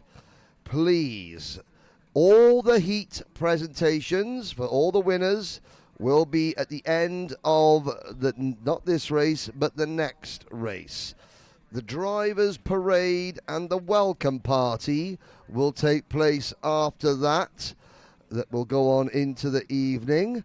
The drivers' parade and welcome party, one of the highlights of an event like this. The drivers get their nation's flags. They get to go on the stage, onto the circuit. And that is the memory. And I raced for my country, Wales, once. And it still remains one of the proudest achievements because I got selected to race for my country. And as any sports person will tell you, to get picked to represent your country, and even though the drivers here representing their circuits, they're representing their nations as well. You can see the Canadian maple leaves on the Team Canada race suits there for driver number 15, Antoine Bernard from KCR Karting in Quebec. Incredible achievement, and the Drivers' Parade welcome party. Even if you had a bad day on circuit, these are the moments where you have to relish the memories. Pole position for this race will be driver number 82, Remy Stellin from Karting Audincourt. Then the French-Canadian from Quebec, number 15. I did not realise that my surname is Baudet, and we traced my family lineage back to Quebec, and there is a river called Rivière Baudet in Canada. I just wonder. My name is maybe more famous than yours. Okay. Because in US I have a beer called Celis. Celis beer. Celis White. Celis White. Celis White. Okay. Well, there we go. I stand corrected. Anyone who's got a beer named after. So I didn't realise I was standing next to Eric. I was sitting next to Eric Budweiser. No, Eric Celis White beer. Here we go. Karts on track. Talk to me with respect now. Yeah. Always, Eric. Always. Because I heard you a few minutes ago, you said, we are old and grey, and you look at me. No. I was really looking. No, anyway. Trust me, just for men, hair dye. Allez, return to track now, because... pardon, je le fais en anglais, mais je vais le faire en français. Allez, on revient à la piste maintenant avec cette avant-dernière manche de qualification pour la catégorie sprint avec le groupe C. Et c'est Rémi Stellin, le français, qui va être sur la première ligne avec Antoine Bernard, le Canadien, juste à ses côtés. Une combinaison effectivement très particulière pour Antoine Bernard, le pilote canadien. Tout de blanc vêtu avec les feuilles de chêne qui sont feuilles d'érable, pardon, qui sont imprimées sur sa combinaison au niveau des jambes et des bras pour ne laisser aucune confusion possible sur sa nationalité. Derrière, on va retrouver Miguel Silva et Nicotique pour la deuxième ligne. Et c'est parti avec le pilote canadien qui prend tout de suite le meilleur départ et qui va s'installer à l'intérieur pour bloquer évidemment une contre-attaque de Rémi Stellin. Est-ce que Rémi va pouvoir passer à l'intérieur? Non, c'est pas possible. Et du coup, on retrouve Antoine Bernard, le pilote canadien, devant Rémi Stellin, pardon. Yeah, a great start from the outside of row number 1. Look at that, 4 wide into turn number 3. That was never going to work. Somebody on the grass. Yeah, au revoir. He comes back on in 26 and last place. And again, everybody now scrambling. They know that if they have, because in the finals, there is a D final, a C final, a B final and an A final. There's no transfer spots. If you don't score enough points to get into the top 26 in the A final, then you can't race your way in. So desperation begins to kick in. Allez, on est parti, on va boucler le premier tour pour Antoine Bernard. Voilà, premier tour bouclé avec Rémi Stellin dans son sillage à l'aspiration et Lucas Concordant, qui mène la chasse sur le duo de tête sur la ligne de chronométrage. On va voir si l'autre pilote français est capable de revenir. Attention, il a Miguel Silva dans son sillage. Mais les deux hommes de tête qui font pour l'instant un travail d'équipe plutôt bien exécuté.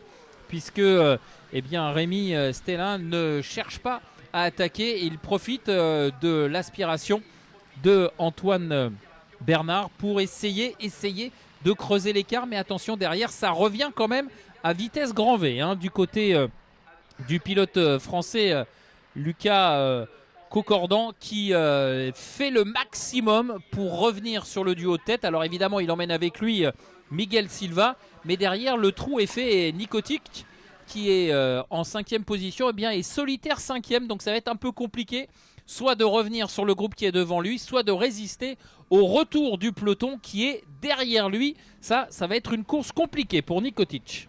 Yep, Antoine Bernard, Remy Stellin, and we are reminding you once again, drivers, the parade is at the end of the next race, and of course all the podiums and the prizes for winning each heat race, they will take place on the podium at the end of not this race, the next race. Bernard will, by the time we get to the end of the next race, will France have added to their current tally of 11 race wins and pole positions in this tournament this week? Will Canada break through and become the 9th different nation to take at least one pole position award or heat win in the sprint, masters and women's categories?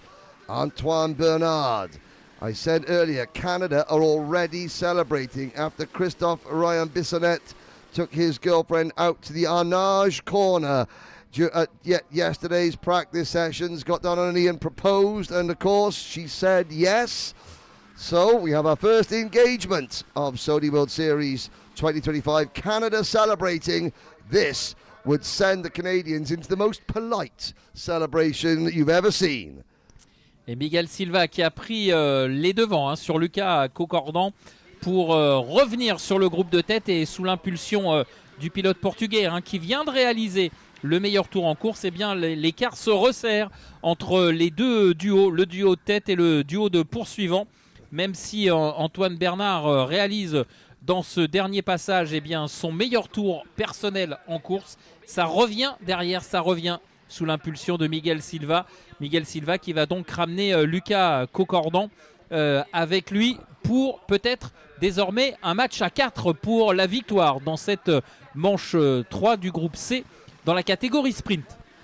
Through Pitts Bend, the top two are now being joined by driver number 70, Miguel Silva from Portugal, and the number 63 kart of Luca Cocordan, Nicotic, Martin Guerard, Damien Jules Van Hool, Alan Seagal, Bimo Aji, Tom Donnell, Damien Marquez. They are next in line.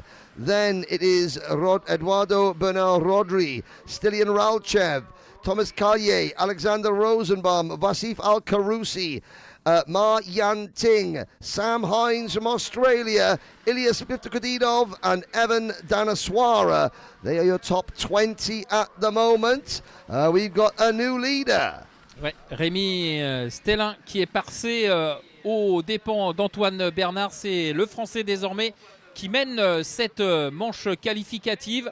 Alors attention, les hostilités ont commencé un peu tôt. On espère que ça ne va pas s'amplifier parce que les 4 hommes ont fait le plus dur. On a, sous l'impulsion de Miguel Silva, recollé au duo de tête pour Silva et Cocordan.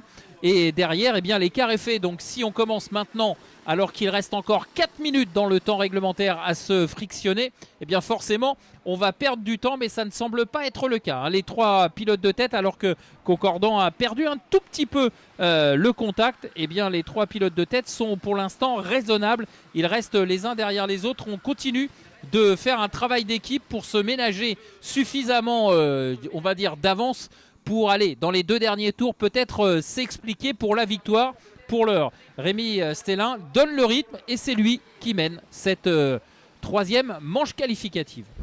Yep, 4 in a row, and Remy Stellin moves back to the front of the pack after that pass on Antoine Bernard a couple of laps ago. Here comes Miguel Silva to the inside of Antoine Bernard on the banking for 2nd place. And you can just see that one move gives Stellin a little bit of breathing space. Now the power of the slipstream. You can see Silva closing in, using that vacuum. You think it's rental kart racing. Is it possible to still make a slipstream? Yes, it is. 5-second penalty for driver number 27, Eduardo Bernal Rodri. That drops the Spaniard down to 21st position. Damien Marquez has also been given a 3-second penalty. No, that's been upgraded to a 5-second penalty.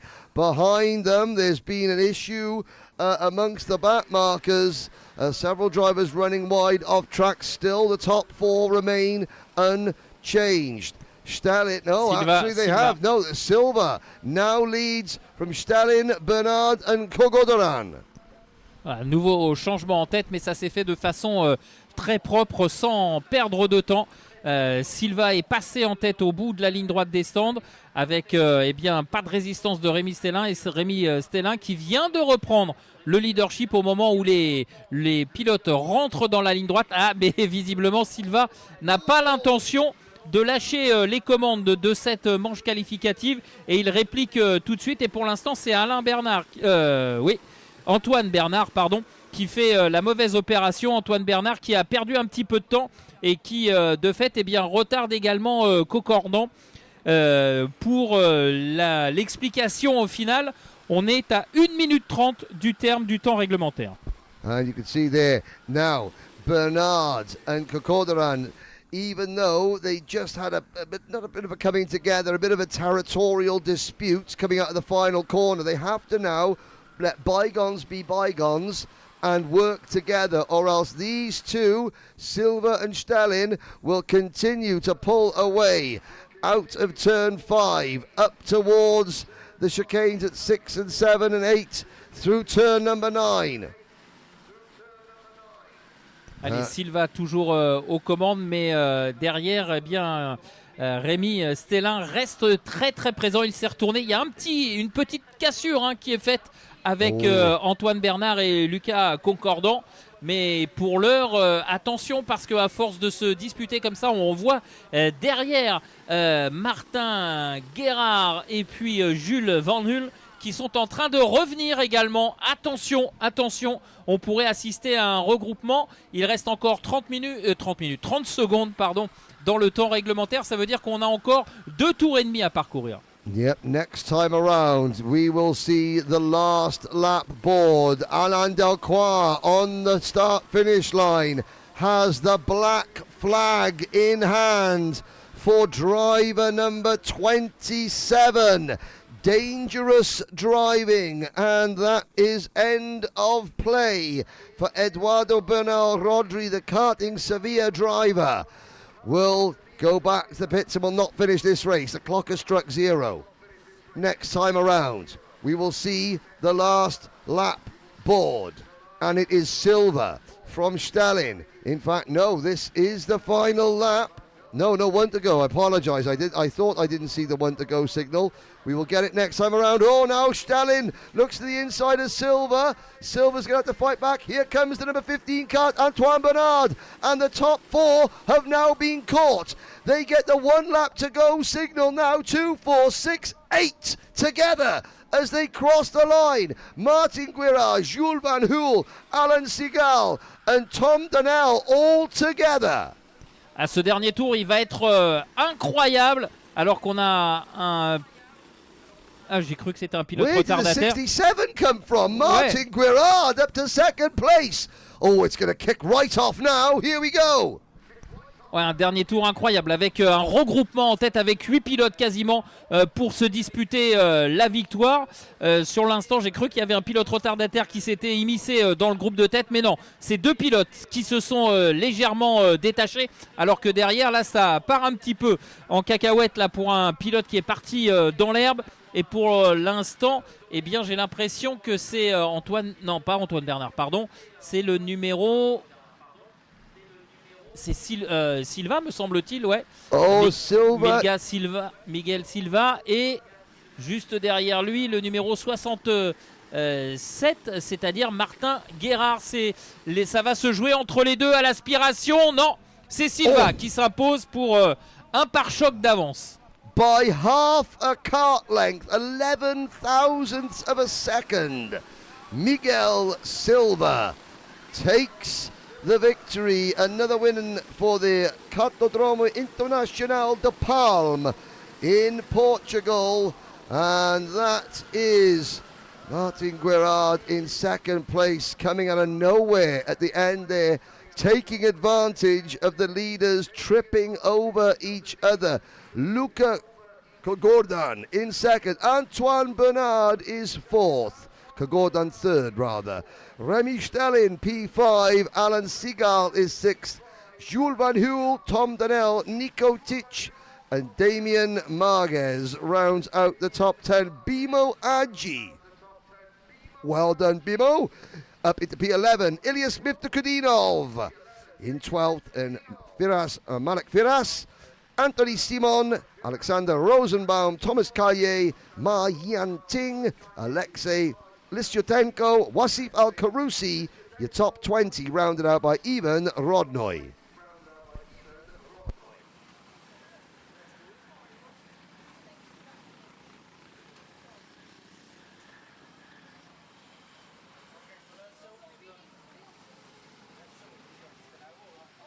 And now the racing is over. We'll have a quick look at the replay. Can I remind everybody here at the circuit that the driver parade and welcome party and the presentations for each of the heat wins will take place at the end of the next race. Please don't go away. But great start from Antoine Bernard at the start here, Eric.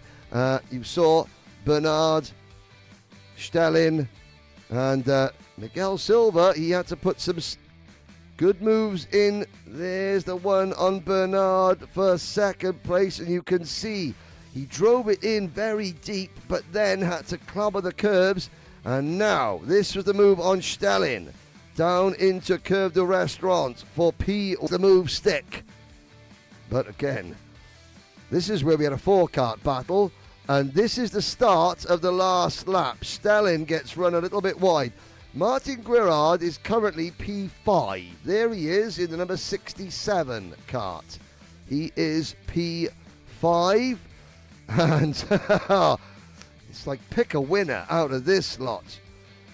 Bernard on the outside line. There's nowhere for him to cut in. Guerard on the inside comes out of the final corner, now switches to the outside.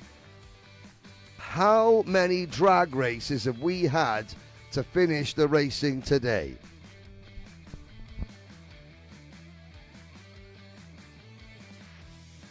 Et on rappelle qu'après la dernière course qui va avoir lieu dans quelques instants, il y aura évidemment la présentation des pilotes et la remise des différents trophées pour les manches qualificatives du jour. Henry sera à la présentation donc de cette parade des pilotes et de la remise des trophées, et qu'ensuite il y aura évidemment la welcome party pour l'ensemble des participants. Les kids, les juniors et les concurrents de la course d'endurance seront également parmi nous. Donc bien évidemment, vous ne partez pas, vous ne quittez pas le circuit international de karting du Mans, puisque juste après l'arrivée de la dernière course qui aura lieu dans quelques instants, eh bien on rentrera dans le process de la parade des pilotes, la présentation des pilotes, et ensuite la remise des trophées et le pot de bienvenue, si l'on peut s'exprimer ainsi, pour l'ensemble des concurrents qui seront présents sur la durée du week-end, puisque dès demain, nous aurons également les essais de la course d'endurance, mais aussi les essais et les manches qualificatives pour les juniors et les kids. Ça se passera sur le circuit Alain Prost, mais du côté du live et de la chaîne YouTube, eh bien, vous pourrez suivre l'intégralité de ces courses, que ce soit ici sur le circuit international du Mans ou sur le circuit Alain Prost. Vous ne raterez strictement rien de l'action de ce Saudi World Series ici au Mans.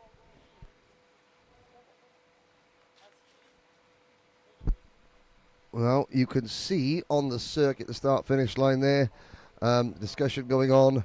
That is Rodri being explained as to why he received the black flag by Manuel Branco and Alain Delcroix. Very cordial, you know, handshaking, understanding, nodding of the heads. And again, the drivers, nobody likes a penalty. Nobody likes being disqualified. However, any driver will tell you that at the end of it, if the race director explains and is nice and treats you well, then that's okay. You may not agree with them, but you respect the decision at the end of the day. And now we have one race to go. 17 races complete today. One race remaining. And I have to say, of course, there have been incidents. Of course, there has been, you know, I won't say bad driving, because that's not bad driving. Anybody who qualifies this event is very, very good. Desperation occasionally kicks in when the pressure gets to you. However, we have seen so many great fights for the win. As we look down at the back of the... There's Tero Mäkinen with his Saudi World Series race suit on, the only driver in the Sprint Cup from Finland. We did have, and it's a real shame, because I could not wait to talk about Esbjörnsson Wowbagger. Esbjörnsson Wowbagger was the only Swedish driver to qualify for the Sprint Cup, and fortunately he may have had to withdraw along with Jackson Holder. Two drivers maybe sustaining injuries during practice day, but if nothing else, Esbjörnsson Wowbagger, that is one of my all-time favourite kart names already. There is driver number 60, Loic Martin, now representing Thailand. French name, Loic Martin. Loic Martin. Oh, Loic Duval, I'm thinking of, was the French rally driver, and Marco Martin. I'm getting my Estonians and my French rally drivers mixed up. But, and there is Loic Martin from Thailand in kart number 60. He is from the Karting der Vuitbouf. Vuitbouf? That sounds very French to me. But he is here. He's got the Iris Pro race suit on. Iris Pro, a Swiss endurance team. We'll be seeing them later. There is the number 5 kart, Alejandro Florido from Karting Sevilla. Out onto the circuit we come for the 18th and final time today. Drivers furiously trying to get some heat into their tyres. And then stop on the start line. It will be the number 5 kart of Alejandro Florido. Could Alejandro take win number 6 for Spain? They trail France 11-5 at the moment, with no other nation has more than 3 wins. Can Thailand take a win? What about Yuki Tsunoda from Japan starting 3rd? How about Andrzej Leipniks from Latvia starting 4th? Maciej Szczebinski from Poland, Emil Forker, Fabian Kopp, Christian Espen Assar, Rafa Obina, and the reigning champion, number 1, Diego Perez Lara, starting just alongside Japan's Teruki Nobe. Have we saved the best for last? Eric Kellis? Sorry. Allez, c'est la dernière course de la journée qui va s'élancer dans quelques instants avec Alejandro Florido, le pilote espagnol en pole position, avec à ses côtés Loic Martin sous licence thaïlandaise. Juste derrière lui, derrière ces deux hommes, on aura Yuki Tsunoda, pilote japonais, 3e dans cette grille de départ, et Andrzej Leipniks, le pilote autrichien, qui sera 4e. Attention donc à ce départ qui ne saurait être qu'imminent. On va donc surveiller. Je regarde s'il n'y a pas de problème derrière. Non, la grille est au complet. Et on va attendre évidemment l'horaire exact pour lancer cette dernière course de la journée. 10 minutes plus un tour, vous le savez maintenant, vous êtes habitués. C'est le schéma qui nous attend pour cette dernière manche qualificative. Attention, c'est parti! The green flag drops For the 18th and final time today, it's a great start from Alejandro Florido, the pole sitter. Loic Martin slots into second place. Yuki Nonoda in the purple and pink race suit. Number 103, the driver from Harbour Circuit Makuhari. Harbour Circuit Makuhari into third position as the rest of the field head through Cadet d'Auchan into turn number 5, through turn number 6. There we are, coming out of turn number 6 now. Through the left-right flick at 7 and 8. The fast kink at turn number 9. Somebody at the back of the pack goes grass tracking and off the track to turn 10. The banking. Now, downhill. They flick right and left again onto the Cheminot Bouffe straight, the back straight. Hard on the brakes for Virage de Technopark. It's Alejandro Florido and Loic Martin. First and second. The rest of the field chasing hard behind. There is the purple and pink race suit of Yuki Nonoda. Great start for the Japanese driver Emil Forker for Germany in kart number 28 up into P3. Allez, on a bouclé le premier tour sous le commandement de Alejandro Florido qui eh bien, emmène Loic Martin derrière. Eh bien, belle remontée d'Emil Forker, le numéro 28 en troisième position, le pilote allemand qui a réussi à prendre le meilleur sur le pilote japonais. Le pilote japonais qui malheureusement semble perdre un petit peu de terrain. Nunoda là qui était quatrième sur la ligne de chronométrage et qui là doit être aux alentours de la 6e position me semble-t-il. En tout cas il a perdu un peu de terrain le pilote japonais. Pendant ce temps-là eh bien, Alejandro Florido et Loic Martin poursuivent leur course en avant et essayent évidemment de s'échapper pour creuser le plus gros écart possible.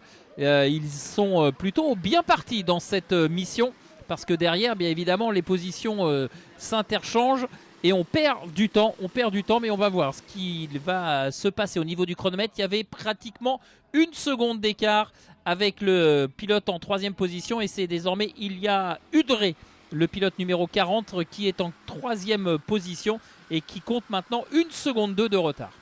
Now we will keep our eyes on driver number 33. You cannot see him yet. That is Giovanni Giaratana. He took that win for Italy earlier on. He started well back in the field. He's already up into P15. He's behind his countryman Luca Corsi. He's just set the fastest lap of the race, 109.557, in a different kart that he won his race in. Every driver drives a different kart in every race. The front, Alejandro Loic Martin, they pull away. Ilya Udre from Estonia is now up to third place, ahead of Emil Forker and Andres Leipniks. Reigning champion Diego Perez Lara was 6 at the start of this lap. Did I just see a Spanish-coloured aero suit up at the P3? No, I didn't. It's the red and white race suit of Ilya Udre. Ilya Udre now 109.374, new fastest lap. And both leaders looking over their shoulder, maybe slightly nervously. Unfortunately, Teruki Nobe and Yuki Nonoda have dropped back to 8th and 9th place. But the two Japanese drivers, Teruki Nobe representing F-Dream Hiratsuka, and of course the driver from Harbour Circuit Makuhari, Yuyuki Nonoda, still in the top 10 and closing in on the two leaders. After that fastest lap of the race is Estonia's Ilya Udre. Allez, c'est toujours le pilote espagnol Alejandro Florido qui mène la danse dans cette dernière manche qualificative de la journée avec Loic Martin dans son sillage. Mais attention derrière, le pilote Ilya Udre qui est en train de revenir à vitesse grand V sur le duo de tête. Il a réalisé le meilleur tour en course lors de la boucle précédente et il récidive à l'instant. Meilleur tour en course de nouveau pour Udre avec un chrono en 1:09.061 pour Udre qui est quasiment revenu sur Loic Martin et on va désormais assister à un match à 3. Quick phone call. Tallinn, are you watching? Estonia are heading to the front. Another blistering lap from Ilya Udre, 0.4 of a second quicker last time round than our two leaders. The red and white race suit, the white crash helmet. Ilya Udre joins the lead too. We now no longer have a duo at the front, we have a trio. And Ilya Udre now signaling, saying, don't start defending, come on, let's keep pushing. Loic Martin and Alejandro Friedo saying, not sure, you've caught us very quickly, we might not just let you pass. Yeah, are you going to push us around? Maybe, push us along. Well, at the moment, Ilya Udre is doing just that, working together, a collective thumbs up. Well, 4 minutes to go. Let's see how long this, the United Nations of Spain, Thailand and Estonia work together for. Oh, a 108.965 for Udre. That was, oh, yes. Oh, another black flag. This time for driver number 55, Christian Espen Assar from Denmark. And the race officials certainly trying to clamp down on driving standards as best they can. Here's the move for the race lead, up the banking. Oh, and he apologizes, and do you know something? Ilya Udre takes the race lead. Loic Martin knew he had done something wrong, and then backed out of it. So he didn't give the place to Florido.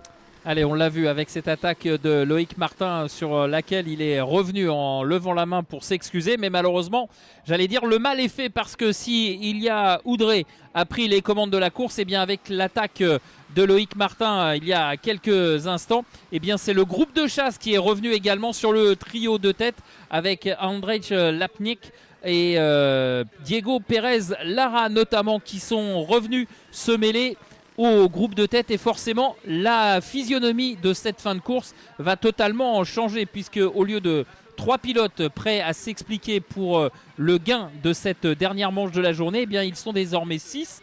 Et forcément, ça va être beaucoup plus compliqué de faire une course, je dirais, tactique pour préparer les 2 derniers tours. Là, il va y avoir des attaques incessantes à l'image effectivement, ici de Alejandro Florido qui reprend les commandes de cette dernière manche. Et derrière, vous le voyez, au freinage de la ligne droite du chemin au bœuf, c'est un petit peu la guerre. Là, on arrive à 4 de front quasiment au freinage. Et pendant ce temps-là, eh bien, le pilote espagnol, Alejandro Florido, en profite pour prendre le large. Just look at Diego Perez Lara in the number 1 kart. He did lose out there coming out of the final corner, but coming down the Chemin au Boeuf straight last time around, Perez Lara showed why he is the reigning champion just by positioning his kart to the inside. He's such a diminutive figure in the kart, is Diego Perez Lara. And there he is, getting to the inside of, I believe that's Emil Forker, going through turn number 3 into the Chemin au Boeuf corner. It was the number 20, it was the number 28 kart of Emil Forker. So, a former junior champion meets the current Sprint Cup champion. And leading the way, Alejandro Florido. Second, Andrej Leipniks, Latvia. It's not been the most successful day for Latvia. They've had so much promise. They haven't got the results to show from it. Andrej Leipniks, driver number 11 out of the Karting Latvia indoor, Karting LV indoor karting. Allez, nous sommes dans l'avant-dernier tour. Avant-dernier tour, il reste 30 secondes dans le temps réglementaire. Lorsque les pilotes reviendront sur la ligne de chronométrage, le temps sera écoulé. Ils auront donc une seule boucle à parcourir. Et pour l'instant, eh bien, Alejandro Florido passe plus de temps à se retourner qu'à regarder devant lui, parce que derrière lui, Andrej Lapniks eh bien, est très pressant. Les deux hommes ont fait un petit peu le break, mais à mon avis, Lapniks ne va pas tarder à attaquer le pilote espagnol. Il reste, voilà, c'est terminé maintenant dans le temps réglementaire. On arrive dans le dernier tour dans quelques instants. Out to the banking, there's the move for the race lead, and Leibniz runs Florido up the banking. We've got a new leader, Latvia, Andrzej Leibniz. Here we go. The clock has struck 0 into Virage to Technopark. Alejandro Florido takes the lead back. Here comes Perez Lara. Ilya Udre over the curbs. 1 lap to go. And I'm looking down, 8 drivers now in with the shout. Loic Martin has dropped to 8th position. Giovanni Giarratana is up to 9th. Taruki Nobe is there in P6. Look out for number 95. Fabian Kopp in the 32. Emil Forker in the 28. Here we go in a turn 3 for the last time. Allez, ça va être très très chaud là. On peut aller se projeter entre le virage du banking qui va arriver dans quelques instants et le freinage au bout de la ligne droite. À mon avis, on va assister à des attaques et des dépassements. Première banderille ici à l'intérieur. Non, ça ne passe pas. Alejandro Florido a bien fermé la porte, mais attention au freinage au bout de la ligne droite, au jeu des aspirations, et Lapnik pourrait très bien surprendre l'Espagnol qui est déjà en trajectoire défensive quasiment à l'intérieur pour fermer toute opportunité à ses adversaires. This is going to be another drag race to the line. It looks like Alejandro Florido has done enough. It's another win for Spain. Leitniks second for Latvia. Diego Perez Lara, P3, ahead of Emil Forker. Taruki Nobe, 5th for Japan. Ilya Udre, Fabian Kopp, Loic Martin, Giovanni Giarratana, and Luca Corsi, your top 10. Well, I will now head down to the podium, which was not being live streamed today. Eric Zellis will guide you through the closing moments. It just remind you, tomorrow, 2 live streams, both on the 3MK events. We will have on one live stream all the action from the Circuit Alain Prost, the Kids and the Juniors Cup. On the other live stream, you will be able to watch the endurance, the start of the 24-hour endurance, 48 teams. I will leave you with the fact that unofficially, that is Spain's 6th win or pole award of 2026. Oh, and we did get Esbjornsson Wowbagger out. Fantastic. I'm so glad that the Swedish driver was able to make it out. That is fantastic. Here's the replay. And Eric, I will leave you to close things out for the day. Thank you to everybody on the live chat that I've been conversing with, whether you loved it or hated it, whether you love me or hate me. It's all good fun. We all love karting, and we'll do it all again tomorrow and the next day. Allez, on revoit les highlights, les meilleurs moments de cette dernière manche qualificative de la journée, et on va retrouver évidemment dans quelques instants Henry pour la présentation des pilotes, la cérémonie de remise des trophées pour ces manches qualificatives, et ensuite eh bien, il y aura la welcome party pour l'ensemble des participants présents ici au Saudi World Series au Mans. Et on n'oublie pas que tout à l'heure, eh bien, il y aura les essais officiels, les essais libres officiels, des 24 heures du Mans, de la course d'endurance. Donc un programme chargé encore jusqu'à 21h30 ce soir pour les pilotes qui vont demain matin s'engager sur la course d'endurance. Le départ sera donné à 10h30 demain, la course de 24 heures, donc qui partira demain matin à 10h30, évidemment qui se terminera samedi à la même heure. Ça me semble tout à fait logique. Voilà, on revoit le dernier virage qui a été très disputé, et la victoire de Alejandro Florido qui a réussi à conserver son leadership malgré la bande de furieux qui était lancée à sa poursuite. Voilà. C'est ainsi donc que se termine cette retransmission live pour cette première journée 2 manches qualificatives. Donc demain, on vous l'a expliqué, Henry vous l'a redit en anglais, mais demain, donc double production à la fois sur le circuit international du Mans pour la course d'endurance, qui sera la course centrale de demain à partir de 10h30. Le matin, il y aura des essais qualificatifs. Et en même temps, sur le circuit Alain Prost, les qualifications et les courses des catégories junior et kids pour cette journée de samedi. Voilà, on se quitte dans quelques instants avec ce plan du circuit international de karting du Mans. On se retrouve bien évidemment demain matin pour la suite du programme de ce week-end ô combien sympathique, ô combien chargé. Je vous rappelle qu'il y a quasiment 500 pilotes au rendez-vous de ce week-end du Saudi World Series. On a vu encore aujourd'hui de très très belles courses de qualification. Demain, on sera encore un peu plus haut en intensité avec la course de 24 heures. Et puis samedi, nous aurons également les finales les unes après les autres des différentes catégories, que ce soit master, que ça soit féminine, que ça soit sprint. Donc restez bien avec nous, soyez au rendez-vous dès demain. On se retrouve à partir de 9h pour les qualifications de la course d'endurance et également sur le circuit Alain Prost pour les catégories kids et juniors. Voilà, on vous souhaite une excellente fin de journée. Nous, on poursuit ici avec la parade des pilotes. Henry va se diriger vers le podium pour ensuite la remise des trophées de cette première journée. Et on aura ensuite les essais libres officiels de la course d'endurance. Merci à tous et puis très bonne soirée et on compte sur vous. Rendez-vous demain. Ciao, ciao. Welcome to the 2026 SWS International Finals.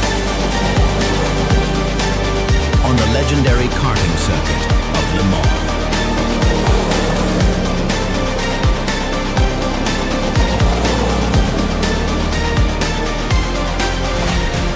The ultimate battle.